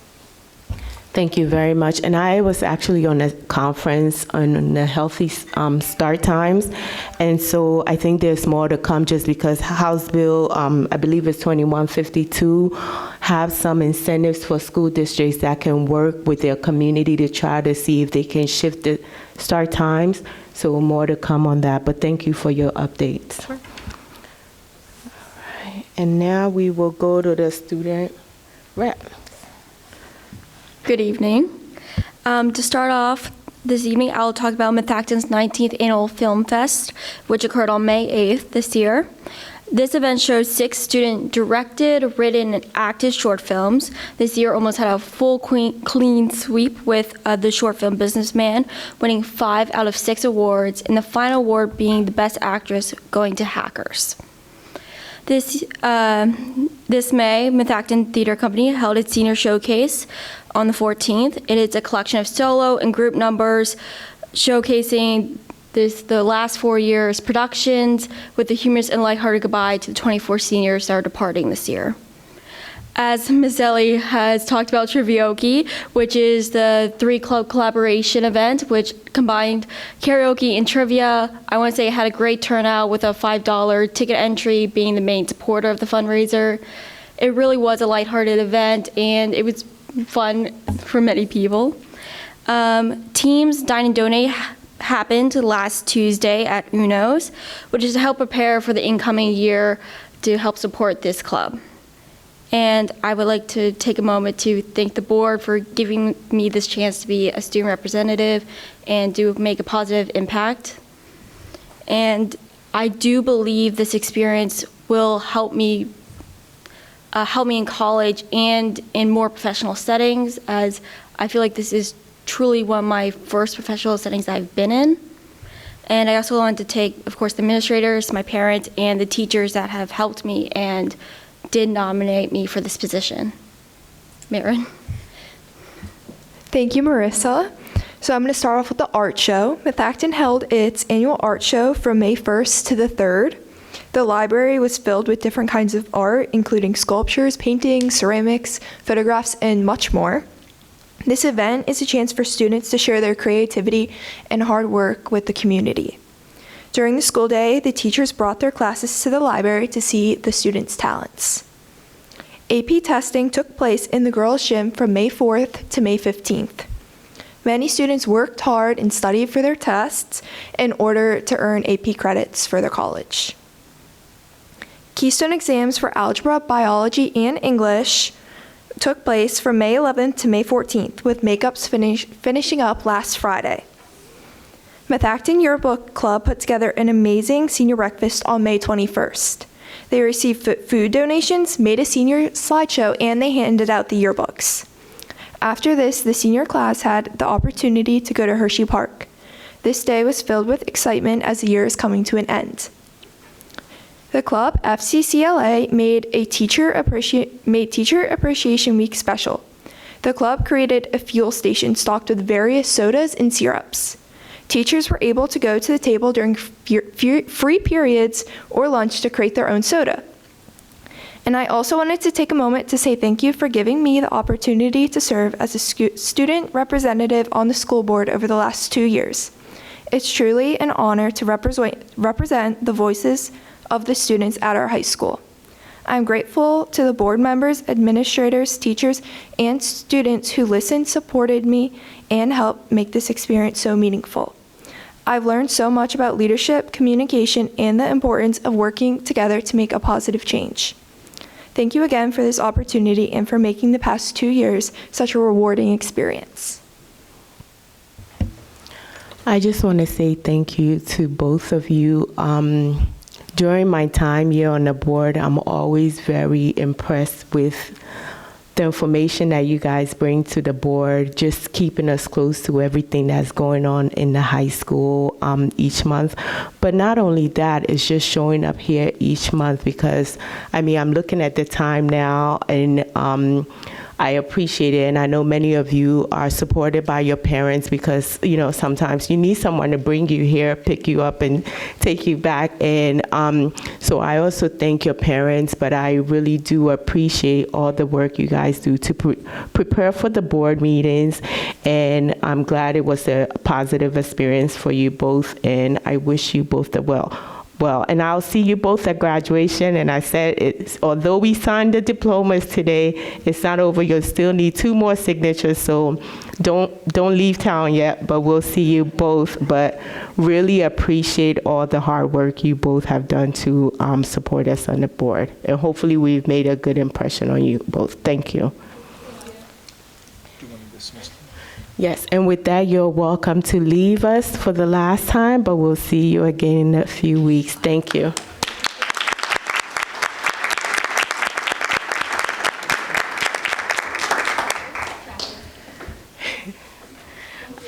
Thank you both.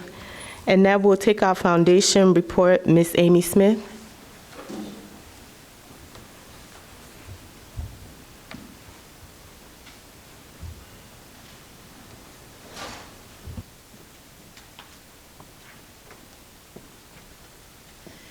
Good evening. I'm here this evening to present the report from the Education Foundation.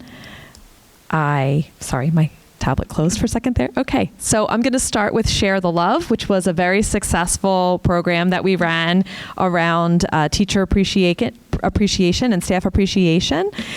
You may have seen the videos that Julia so expertly put together for us of some of the community care seniors delivering heartfelt messages to the teachers who had an impact on them.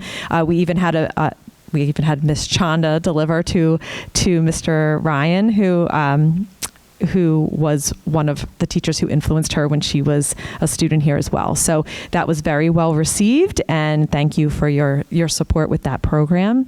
Last week, we held a new event. It was a farm to table from the hydroponic farm, and we partnered with Evansburg Winery. It was fantastic. People who purchased tickets to support the foundation with that program were able to go on a personalized tour of the hydroponic farm with Mr. Savitz and some of the students who are in that program, and then made their way over to Evansburg Winery for a dinner, which was a wonderful collaboration between Mr. Savitz's program and Evansburg Winery with a 3-course meal. Actually, it included dessert as well, and it was a lovely, lovely evening, delicious meal. So we're hoping to do that again in the future. There was a lot of excitement and interest to be able to see what our students are doing in the hydroponic farm. We also, last week was busy.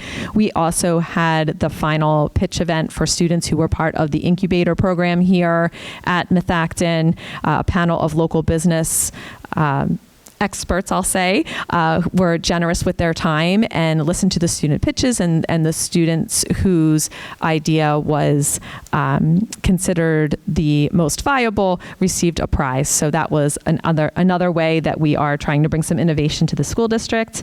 Right now, we are working and committed to community cares for next year as well. So we're working with Mrs. Zelli on getting that together. Dr. Gravenes, Dr. Regina have been very instrumental in making sure that program continues to run at the high school and Skyview and Arcola. And we were also proud to fund the Methacton students who went to the Pennsylvania Junior Academy of Science state meeting. 19 first place wins, 13 second place wins. And I would like to shout out to Andrew Kang, who not only was one of those first place winners, he's a graduating senior, he's also one of the students from our very first cohort of community care. So want to give him a shout out for that as well. We're currently reviewing some grant requests from teachers that we hope to have ready to go for the school year, and we are planning the Fall 5K and the Apex Awards, so look for more information on that. And finally, I just want to, on behalf of the board, say thank you to Donna Piergalini. She is our executive director who is now moving on to a national nonprofit. She is amazing. She is wonderful. As you all know, she does an excellent job as the face of this nonprofit. She has been everywhere doing all of the things, not only through her fundraising prowess, which helps us to fund these exciting programs and teacher grants, but also just through her presence and her commitment to public education. So we wish her well, and we are now currently on the search for a new executive director. Thank you. Thank you very much. I wish you guys well in your search, and hopefully you find someone very soon. I appreciate all the work that Foundation is doing to support our students and our teachers. Now I will go to the communications report. Ms. Skorback. Good evening. We are launching a direct mail campaign to engage members of the community in the Methacton High School renovation project. So postcards that were designed by the communications department will be sent to all households within our district. They'll feature a QR code that will direct them to a dedicated project webpage. And here, the community will be able to learn more about the renovation plans, view renderings, and submit feedback about the project. So keep an eye out for those postcards. They should be in mailboxes in mid-June. And we appreciate everyone's partnership and look forward to the input. Our final edition of Methacton Matters for the 25-26 school year will be published on Monday. This edition features a wrap-up of the school year and revisits just a few of the very many accomplishments we've celebrated since September. It also includes some important dates for the summer, which includes a sign-up link for our summer blood drive, which will be on July 1st at the high school. And it includes a look ahead at the back-to-school night dates for the fall. Registration deadlines for community education summer camps are quickly approaching. We have full and half-day camps available throughout the end of July, but for many of them, the registrations will actually close in the next couple of weeks. So anyone who's interested in signing up for a camp should sign up now. They can just visit methacton.org/summercamps. And we have also begun working on our community education programs for the fall. And we thank all of the instructors who have submitted proposals so far to hold a course for the fall. That information will be made available in early August for all of our fall offerings. Thank you. Thank you very much. I appreciate all the updates. And now Dr. Zerbe with the superintendent's report. Thank you, Madam President. There's a number of advisements from the work session to this evening. But in addition to that, we have the Right to Know report. And in that report, you will see that there were 7 new requests for the month of April, which brings it a total of 49 new requests in the school year, which consist of about $3,500 in legal costs for this month, or a total of about $12,000 in total Right to Know cost, bringing a total year-to-date Right to Know cost, including in-house and legal costs, to $106,000 in the month of April. That ends my report. Can I just ask if you can clarify for your report with all the advisements provided, why they captured here, not part of the human resources? These are advisements that are administrative advisements. They're not necessarily matters that the board would vote on. The items underneath the agenda under personnel would be consistent with those items that the board would vote on. Thank you. And then with that, I will give the MCIU report. The MCIU celebrated 14 retirees representing over 300 years of their service to the MCIU for their contribution, passion, and commitment to students and families and communities of Montgomery County. That reception was held yesterday right before the board meeting. This month's MCIU meeting focused more on the global work that the MCIU is doing. The presentation highlighted learning opportunities that will lead to cross-cultural wellness and understanding, creating perspectives and foreign language immersion. One of the key things that they talked about was a pilot that they're doing called Educator to Educator Pilot, which is a series that is being held virtually between educational leaders in the U.S. and Wales to foster collaboration using based on evidence and practice and professional growth. It is structured so they can share conversations on the challenges and innovation, and is looking to work towards improved outcomes for students' success in the organization. The The presentation also highlighted a summer teaching opportunity for teachers to teach in a school in China. Currently, there's a cohort in place to do a 2-week teaching experience in Beijing 101, which is the school. And more to come. I believe currently there's one teacher in Montgomery County from the Harborough-Hersham School District that's participating in that. So they'll be able to participate and share their experiences after they return. There was an award given to one of the Monco Works participant who received the Youth Governance Individual Achievement Award at the PA Workforce Development Awards luncheon. The recipient came into the program during a tough time in her life, and she was able to secure housing while attending EKG technician training and working. During her time in the program, she also completed 2 paid work experiences and was able to complete the program, and is now working with Mainline Health, OBGYN.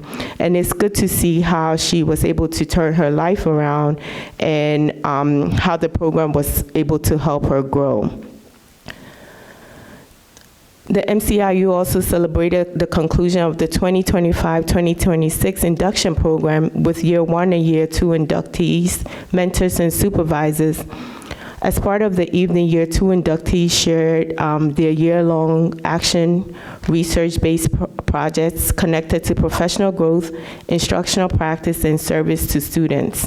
Attendees had the opportunity to engage with presenters, offer feedback, and celebrate learning that took place throughout the year. Congratulations to the year inductees, and thank you to the mentors and supervisors who supported the program to make this year's collaborative success.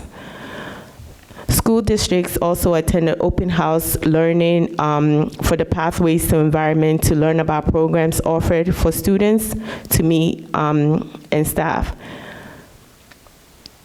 And coming up for the MCIU, I believe today they had their open house for Head Start program. On June 5th, the MCIU will be hosting a night out at the Phillies game. And then on Friday, June 12th, they will have their graduation at Anderson School to finish off the year. And with that, that wraps up my report for the MCIU.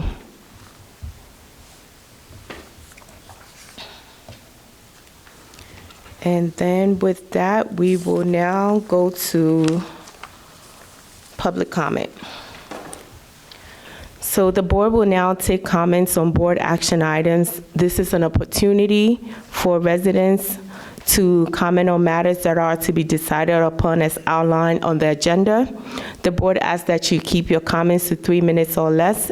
The Board of School Directors may choose to respond to matters following conclusion of comment on board action items. And I just ask for you to state your name and municipality.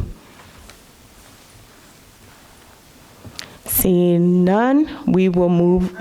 Perfect. You can feel free to come up to the podium and just provide your name and whether you're in Worcester or Lower Providence. Thank you. Hi, I'm Safi Schiller. Sorry I'm late. My kid had a baseball game. Can you hear me? Okay. So I'm here to raise... I'm sorry, can you just tell me Lower Providence or Worcester Township? Oh, I'm sorry, Lower Providence? Thank you. Yeah, my sons go to Skyview, and it was brought to my attention that there is a game called Five Nights at Epstein's. It's based on Five Nights at Freddy's, and my 10-year-old told me that some friends were talking about it. So I looked into it, and it's a nationwide crisis. The story's been out for 2 months, but there are tutorials online teaching children how to download it on their student devices, Chromebooks specifically, and it's undetected, and they hide it in like mathtutors.com or something like that. Can I just ask, this part of the portion is really focused on items that we are going to vote on, but at the end of the meeting, we provide you residents opportunity to actually speak on other matters. Okay. So I will ask if you can hold on to that section, and then we'll bring you back up. Okay, sorry about that. No problem. Thank you very much.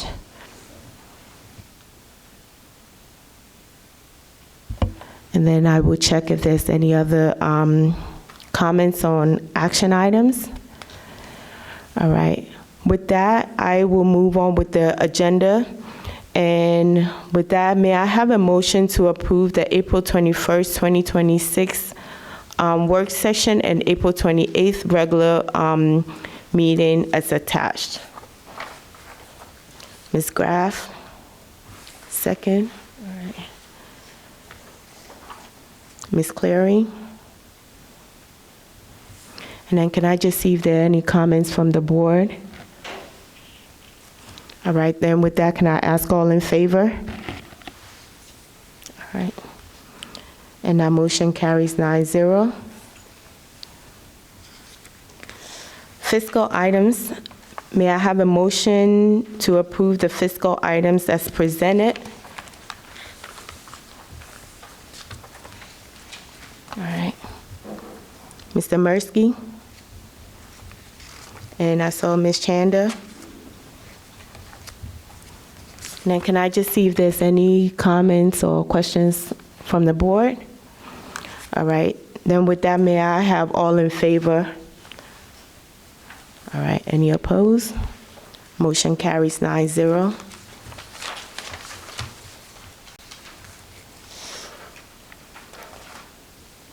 Personal items. Just checking if there's any that. Are there any that anyone wants to take separate? All right. So then with that, may I have a motion to approve the personal items as presented? Ms. Chanda, in a second. Mr. Mursky. All right. And then with that, can I have all in favor? Any opposed? None. So 9-0.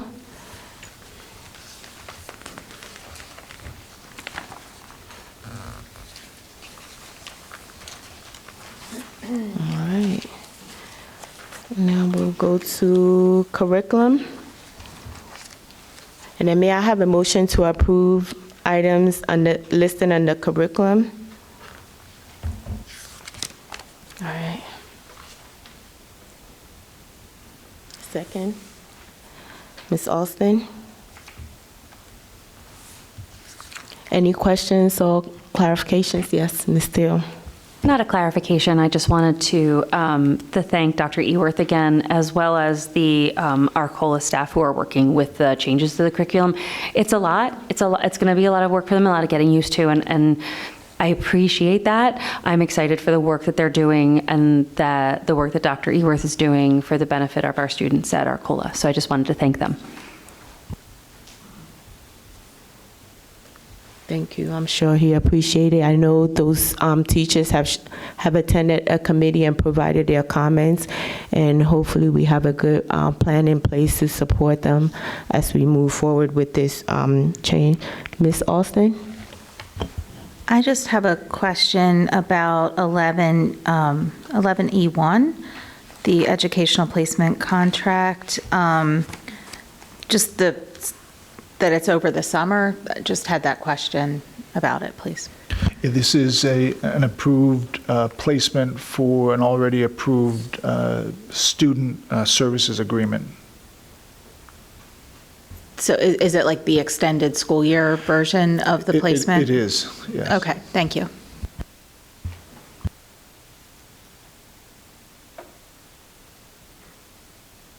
Ms. Graff? Yeah, my question was about 11E6. Is that, they're not specific placements, they're just open slots?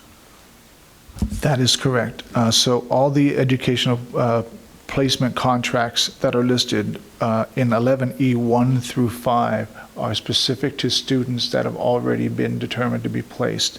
In item 11E6, we are asking the board to approve the contract to take on 2 additional slots. The slots allow us to have reduced cost in advance of the anticipation of needing that for the next school year. And as such, we've used all of our slots to this point. And is there a cost? There is, and it's listed in the agreement. Okay, and the cost is in the budget, It is. but we don't have students that are going to incur that cost yet. We don't.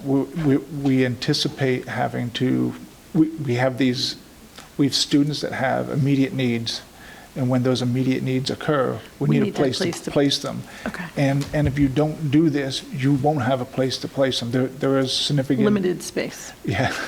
Okay, thanks.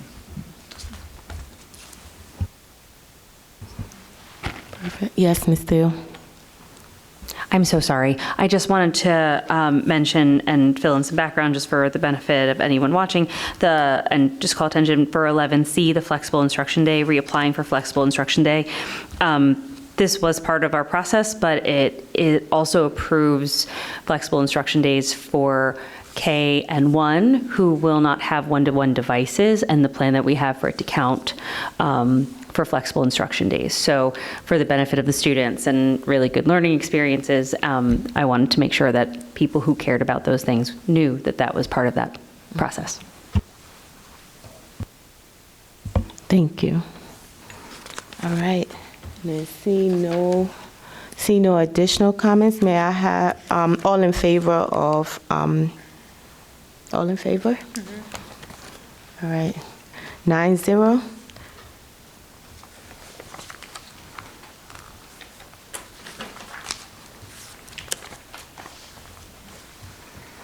Policy. May I have a motion to approve policies on the second read? All right. Ms. Okendo. Second. Ms. Chanda. Any questions or comments? All right. And then with that, can I ask for all in favor? All right. 9-0. And then with 12, I think we're going to, I'm sorry, with 13, how are we proceeding? Madam President, if I may, under 13, under other, which was actually 13I1, construction change order, this is a matter that has come up recently as part of the repair of the tennis courts on the high school campus. And as such, we've asked our owner's representative to be with us this evening to clearly explain that process. You do have a presentation printed out in front of you, and we'd asked that Doug Taylor from ICS come forward at this time to give the board a clear update on what this matter is, because it is contingent upon us being able to move forward with the construction project of the tennis courts. Mr. Taylor? Yes, thank you. And can we have the presentation posted onto the screen? It would be the ICS presentation. Thank you very much. Good evening. So I want to provide you with the summary. First of all, I'm Doug Taylor with ICS. We have been working very closely with T&M Associates, who's the design professional for this project, and also David Blackmore and Associates, who is the geotechnical engineer, who we engaged to do some preliminary investigations during design and also performing construction testing during this process. But a brief summary of where we are. The project started a week ago. The contractor came in, removed the fencing, milled all of the paving off of the tennis courts, and exposed the soils, the substrate that's in place. There was a requirement that we proof roll that area, meaning we want to make sure that those soils are suitable to support a new tennis court construction.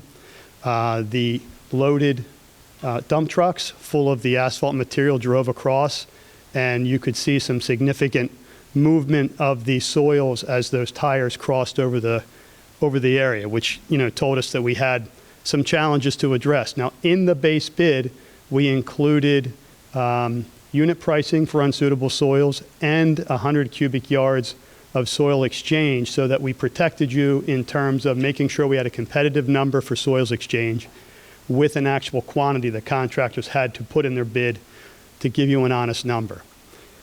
Unfortunately, the extent of soils that we encountered was greater than what we anticipated when Blackmore did that testing early in the process. We were cautious with the number of tests we performed because the tennis court was being utilized by the tennis team.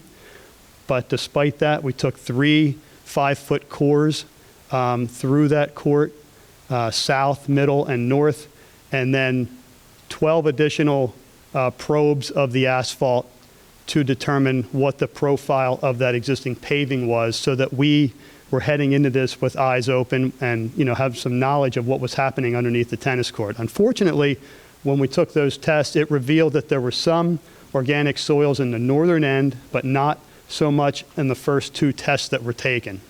But as I said, as we opened the court and we revealed all of the earth beneath it, we found a more widespread area of unsuitable soil. And on top of that, we did some test bits. So once we encountered that, we asked the contractor to take their bucket and open some areas up. We found some large branches, we found some trash, we found some tires, we found things that you shouldn't find under a tennis court or any structure or parking area that should be stabilized for its use. After revealing that, we then asked the contractor to get us pricing for some of the options that we needed to consider to remediate that area. So you can move to the next slide. Thank you. So we continue. We received some pricing from the contractor. The first price that we received was, hey, let's take the entire, or let's take 80% of the area that's problematic underneath the profile from fence to fence and replace it with number 3 stones, which are 1.5 to 3 inch stones, 6 inches of that, and 18 inches of a smaller stone for compaction underneath the court. That was about $282,000 to perform that work. If you were to take all of the stone out or all of the soil out and replace the entire area 2 feet deep with that same product, you're about $353,000. We said, hey, what other options are out there? And we know that in the past we've used a cement stabilization process. We asked for a price for that, and that came in at a not to exceed $175,000. Now what they do in that process is they scarify, meaning they take tines and they dig the soils up, they expose anything that's in that top 12 inches that's there in place, and we see if there's any more organic soils that are kind of presenting themselves, meaning topsoil, the darker soils, and then, or any branches or anything that might come up. We remove those areas. We replace soil in those areas with suitable soil. Then they bring in the machine for the cementitious process where it's a little train of vehicles. It pulls 12 inches of soil up. It mixes it with a cement in the hopper. It grinds it up, pulverizes it, and puts it back down in a 12-inch cementitious soil mix. It's not concrete sidewalk, but it's the cement portion of that goes in a sidewalk. It gets wet, and it becomes very stable underneath the entire area and creates a very stable base. The reason that we need to address this is, if you can imagine, when the stone is put back in place and we're trying to create a new tennis court, it needs to be very precise when those trucks are moving over it with hot asphalt in a truck and there's a machine behind it to place the asphalt on the surface. It will only be as level as those trucks that are driving across that surface. If they're bumping all around, we're going to have a tennis court that is full of undulations, full of ponding later, and an unsuitable, unstable subbase that will result in surface cracking down the road. So we're recommending, we've talked to Blackmore & Associates, who is a geotechnical engineer. They've utilized this same process in the past. We have experience with this under some parking areas, under some turf fields that had some challenges with some sinkholes, and we kind of spread over top of those by using this process before those fields were in place. And we feel it's the most cost-effective, sustainable solution. And it's something that we're asking you to consider so that we can keep the project moving. and I'm happy to take any questions that you have, relative to this. Thank you, Mr. Taylor. We'll take questions from members of the board to my right. Are there any questions on the matter? So on the agenda, and I'll just for everyone's reference, it basically is to approve change order 01 from Barker & Barker and paving excavation for not to exceed $175,000 to address unsuitable subsurface conditions for the high school tennis courts project. So that's the new item. Ms. Graff? Yeah, we're approving a not to exceed change order of 175, but there's a contingency in there. Can you Yes. just talk about that for a minute? Yes. So as I mentioned, they will scarify the area with the tines, confirm that there's nothing underneath. If they do identify some items as they perform that process and we have to remove some areas of soil, that there's some money in this change order for us to address those items. So we want to make sure that we have the entire area covered. Also, if they have to put some additional stone on top of, if they find those areas, they'll spread the soil, they'll put the cementitious 12-inch layer over it, and then they'll place stone on top of it to adjust the elevation so that we're meeting the top elevation of the new tennis court as required. So if we have soils that are displaced and we lose some elevation, we'll replace it with stone. We don't know how much stone, but we know that we have enough in that allowance to make sure we cover a couple inches of stone. If they don't have to use as much, the cost would come down. But we want to make sure that we're covering it with a not to exceed 175.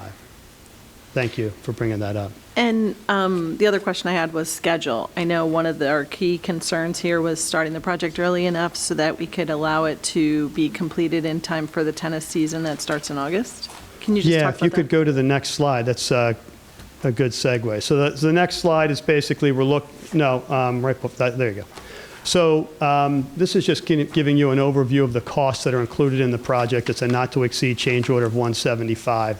The schedule is a substantial completion date of July 31st and final completion of August 8th. And we're trying to get this court finished so that we can get the tennis team on this for the start of the season. The key to this, though, is once we get that paving down, they'll put the base paving down. They will then put the holes in, put the post in, pour the concrete level with that base paving. Then when they put the wearing, the final surface of asphalt down, it will cover those concrete footings. They need to get that work done by the middle of June, generally, so that we have a 30-day period for that asphalt to cure. The asphalt must cure for 30 days. We have to get the oils out of it, and just sitting in the sun is the best way of doing that. But for 30 days it sits, then the contractor can come back and put the acrylic coating on the court that you see. That's the nice border and the bright, vibrant colors, finish up with the striping, and that gives us the ability to get this done by mid-July. So it really is key that we keep this moving. That's a good point as well. Thank you. And I guess my other question is, and this is probably a question for Ms. Steffi, this additional change order will come out of the current budget. It doesn't go into next year's budget, correct? It actually doesn't come out of the budget at all. This comes out of the Capital Projects Fund, which is a separate fund other than the general fund, which is what is used to run the annual budget. So this has no budget impact for next year. Thanks. The other portion I would mention on that is this project does include some allowances and contingencies within the approved budget. We are not utilizing those as part of this. We're keeping this clean as its own change order to address the work. That allows us to have those funds in place if something else were to come up throughout the rest of this project. We're able to keep things moving without returning to you. Our goal always is to return those allowances and contingencies to you and not utilize those. We will stay in close contact with Dr. Sorgini and Doug so that they're informed as what's going on at all times. Are there any other questions to my right? Any to my left? Ms. Perdue? And thank you. I think you actually touched on the question I was going to ask, because when I initially saw this, I was trying to, I know we only have a small contingency. I would say small compared to this change order that is being requested, and I was just wondering why we're requesting a change order with, knowing that we had a contingency and not removing some of that to cover that cost. Is it typical, and I don't know, based on your experience, I think what I heard is what's under there is like debris and trash, pretty much, right? Unfortunately, yeah. It's not typical to find those types of things under a stabilized parking lot or tennis court or, and unfortunately, when we did our cores, our profile of those cores just revealed soils. There was no evidence of any branches or trash or tires. We just didn't hit that when we did the testing, and it wasn't until you could reveal the entire area and get a truck and actually take areas of soil out and expose that you would see it. Do we know when the last time any work was done on the tennis court? We don't have that information. To this degree, it could be 25 years ago. Yeah, I can tell you from the paving profile, there were multiple courts placed over time. So there was a court initially. So obviously it was stable enough at one point to put that first court in. And then there was another court overlaid on top of it. And I think there may have been a total of 3 over all the years that it was placed. So it's been around for a long time. Yeah, which is, it's unfortunate just because it is a big change order, and hopefully we don't encounter any other issues. Do you see any other issues based on where we are now? You're like, no. Listen. I feel very bad that we've encountered this. This is not the way we want to start any project, and it's unfortunate. I think once we get this stone in place and we get the court down, there's really not a great opportunity, for any other major issues. They do have to drill all the holes for the fence post. That's the only other place they could possibly hit something, but the other small allowance that we have would likely cover that, which is why I don't want to utilize that up front and exhaust those funds from the get-go. okay. And what is the contingency built into the 175? So the 175 has a roughly $140,000 for the concrete, the cement portion, and then there's about $35,000 built into that for the unforeseens. And again, if we don't utilize all of that, whatever is left would be returned to the district. And that's our goal to do so. But again, I won't know until we know how much additional stone the contractor may have to put in place. We were very careful about how we crafted that. We didn't want to come with a number any larger than it needed to be. So there is a probability that all of that could be used. I don't want to mislead anyone, but our goal is to, try to return some of that if we can. Okay. All right. Thank you. Sure. Any and other then the questions? last slide are the photos. I'm sorry, if you just want to see what we found. Ms. Alston? I'm just really interested in, well, first of all, trash under the tennis court is wild. But I was curious just about the technique, and because I understand undercutting and installing and kind of doing that, but I guess the cement technique that you're talking about, just you said you had experience in it. I guess I was just curious to know a little bit more about the technique, because it does seem like a good value as opposed to the other proposals. So just wanting to hear a little bit more about that. Yeah, it really is something that kind of developed, at least from what I understand, during the fracking process, because they were developing so many roadways to travel throughout that process so quickly that they were able to create this process to develop those stabilized roads for large vehicles to drive on a regular basis to perform that work. And it's something that's kind of, moved into the construction industry. And it's something that, what I will say is, for the parking lot, it was Northampton Community College up in the Lehigh Valley. There were a lot of soft spots under the parking lot. We utilized this under the lots, and it's been there 10 years, and the lots are still in very good shape.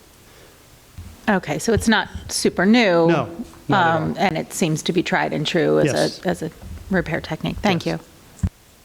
Any other comments to my left? Seeing no other comments. Thank you, Mr. Taylor. Thank you. Thank you for your time. So, Madam President, that ends any clarification on that. I'll turn that back over to you.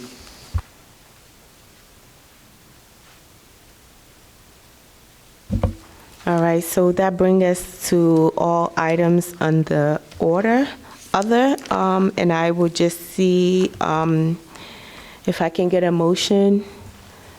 Okay, Ms. Graff. Second, Mr. Mursky. And then I'll check if there's any last-minute comments or questions from the board. And then with that, can I ask all in favor for all items under other? All right, 9-0.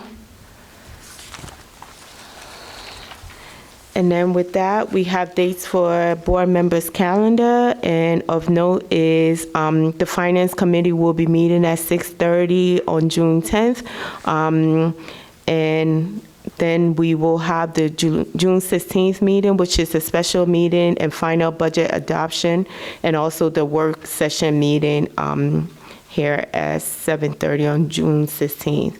And then we will have our regular board meeting scheduled for the 23rd. And I see, Ms. Graff, you have your hand up. Isn't there a property meeting on June 10th? I don't think so. Okay. You have August. We're just going to do the August. We're in August. That's correct. Okay. Perfect. And then with that, can I just check for any old or new business? All right, Ms. Chanda. I just wanted to share some comments on the AI topic because I wasn't here last week. So I had to go back and watch the recording. So first, I want to thank Dr. Regina, our teachers and staff and administration for exploring AI. It's a complicated, fast-moving, and at times polarizing topic. I'm sorry, I'm reading because otherwise I'll blabber. And I appreciate that our educators are not ignoring it.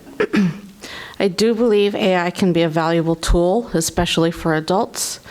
It has the potential to reduce workload, analyze data, support lesson planning, assist with differentiation, help educators reflect on their own instructional practices, some of which was shared in last week's meeting.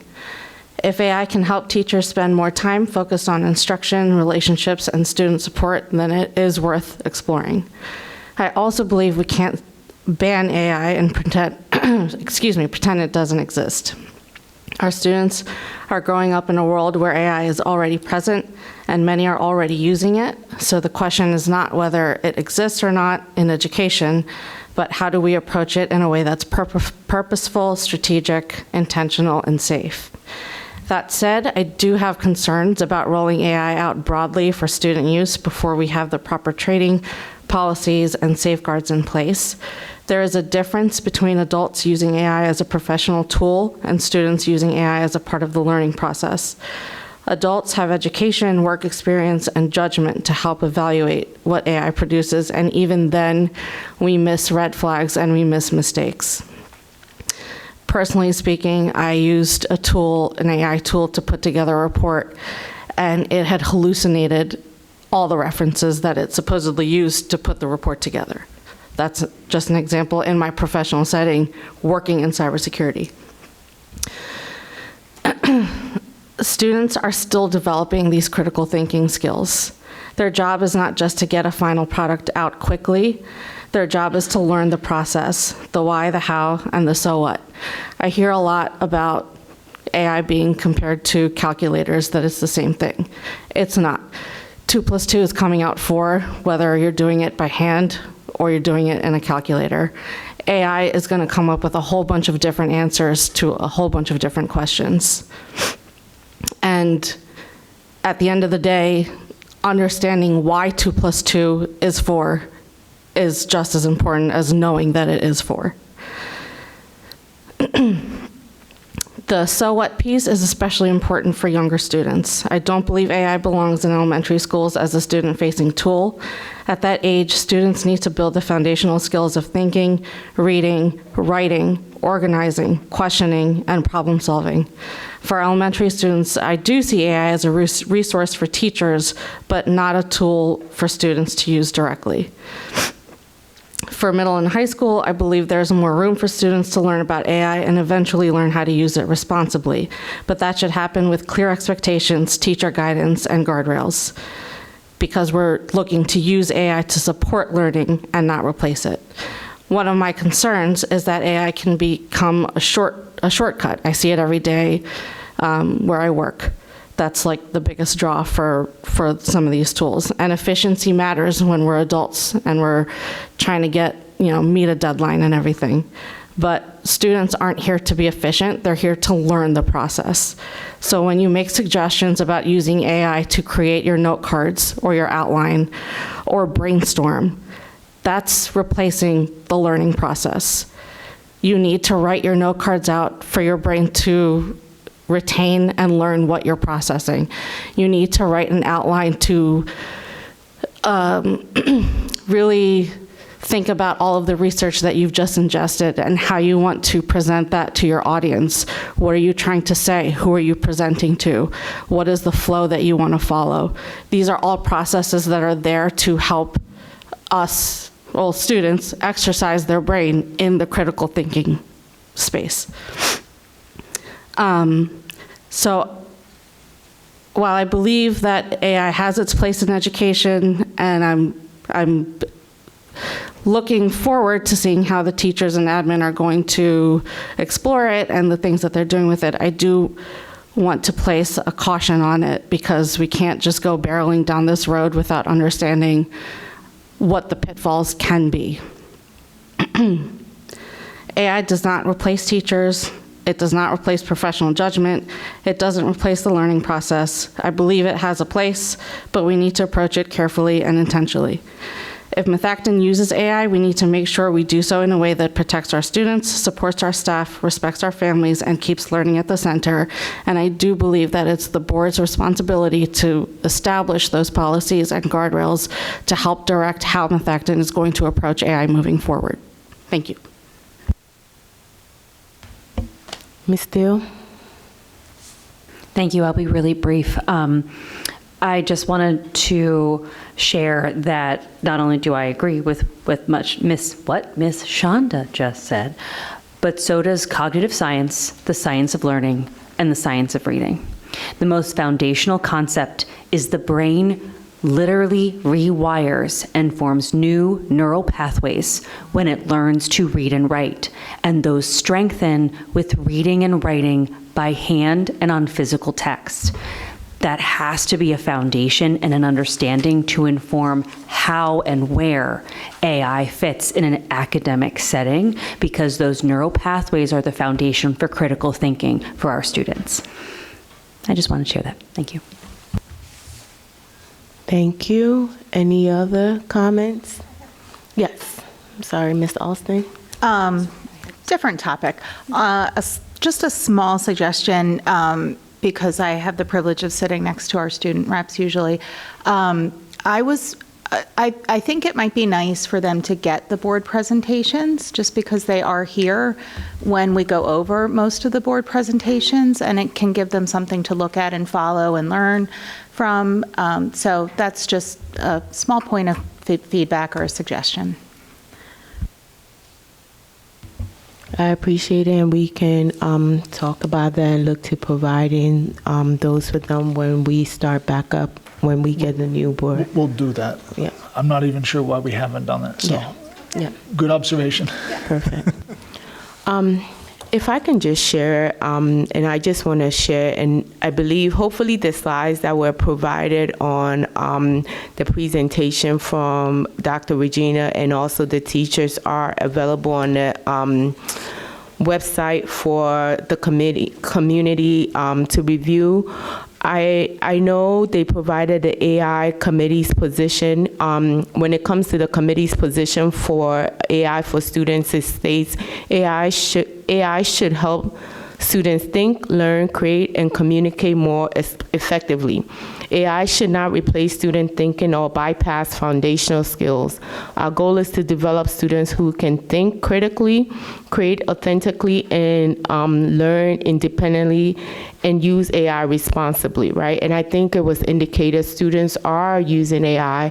So I do believe there was a lot of questions asked in reference to what we'll call policy and guardrails when it comes to the students.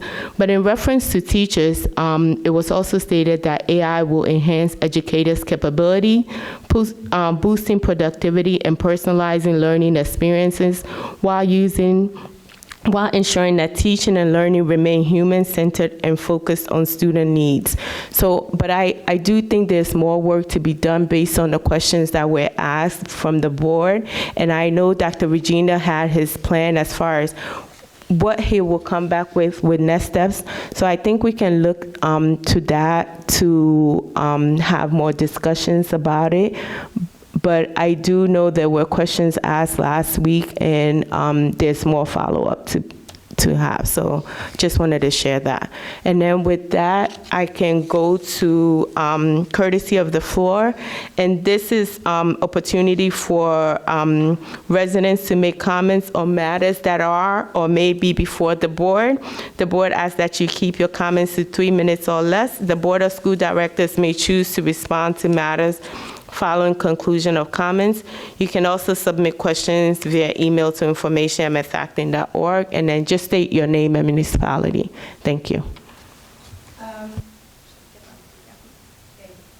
And it's really just because we're recording, so it helped with the microphone. Thank you. Okay, well, I am Steffi Schiller, Lower Providence. You already heard a little bit about the game I'm talking about. So just a little bit more about it is that, so the player is a victim, a sexual assault victim, and they're trying to escape Epstein. So it's a map they made with actual pictures from the Epstein files, the dental chair, the whole deal. So they're trying to escape. Epstein can close air vents, and this is like a thing nationally. So my 10-year-old came home and told me this, so I fell down a rabbit hole. I haven't done actual research, and I apologize for coming here late after a baseball game with no remarks, but I will next time have written remarks. So my concern is that we're not hearing about this, and I feel like it should be heard about. From what I understand, tech blocked the URL. But let's not be naive. There will be another URL. There will be another game. There will be another way to upload these onto our Chromebooks. I mean, they have tutorials out about it. So I'm not sure what to do about this. It's a very big problem, obviously. But I just wanted to raise it here. Last year, I had an incident at Skyview with a chat. It was a Scratch chat, then it became a Padlet, and I'm the one that told Skyview it existed. And Padlet. I have tons of emails. I got sidelined. My older son's a special ed student. He reads on a first grade level, and he got thrown into this chat. But yes, the principal totally sidelined me on that. So I decided, instead of getting up with her, that I would come in here and let everybody know. I will be contacting them tomorrow at Skyview because my son gave me 3 names of students that were talking about this. And he seems pretty confident one child was playing the game, but he can't confirm if it was on a school device or not. But from what he told me and then what I looked at, he tells me he did not play it. I hope not. He's been very educated about sexual assault, so he heard that, he put it together, and he said, I need to tell my mom. So I just don't want this to be buried, like so many things that are involved with tech with kids and sexual abuse. This is bad for our children, all children, society. Something needs to be done. So I just came here to raise this, and I will be back more collected and prepared.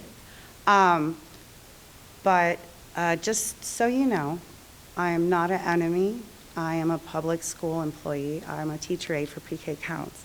The only other board meeting I went to was an MCIU board meeting, and so I didn't really know the workings of it. But I've been a teacher assistant for 7 years with him. I'm actively organizing around public school education. So Yeah, we have a 3-minute time limit, but I do appreciate your comments, and maybe I can ask Dr. Zerbe. We're going to ask Dr. Sergini to grab your number and email address. I want to follow up with you on this particular matter. I will tell you this, it was also brought to my attention just yesterday of some of this same type of the Epstein game. So I know a little bit about what you're talking about, but I want to get your experience to make sure that what we're doing is consistent with how to help in not only your situation, but with other students. So Dr. Sergini, if you wouldn't mind grabbing that information, and we'll follow up with you tomorrow. Okay, I really appreciate that. Next time I will definitely be more prepared. You were fine. This is the level of engagement we have at this meeting, so just showing up and providing your comments is appreciated, and we'll follow up with you. Thank you. All right, thank you. All right. And then I will check if there's any other.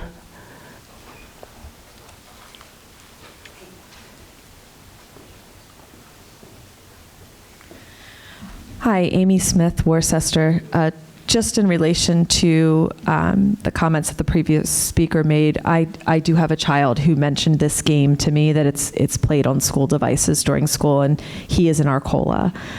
So just to back up the previous speaker, and just to make a suggestion too, Mission Kids, I know, is a great partner of the school district, but this is some of the work that they do. So if if there's a need for additional information, I would suggest Mission Kids be contacted. Thanks. Thank you.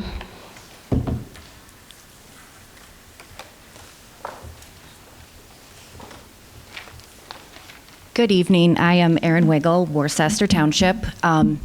I am here tonight to talk about redistricting.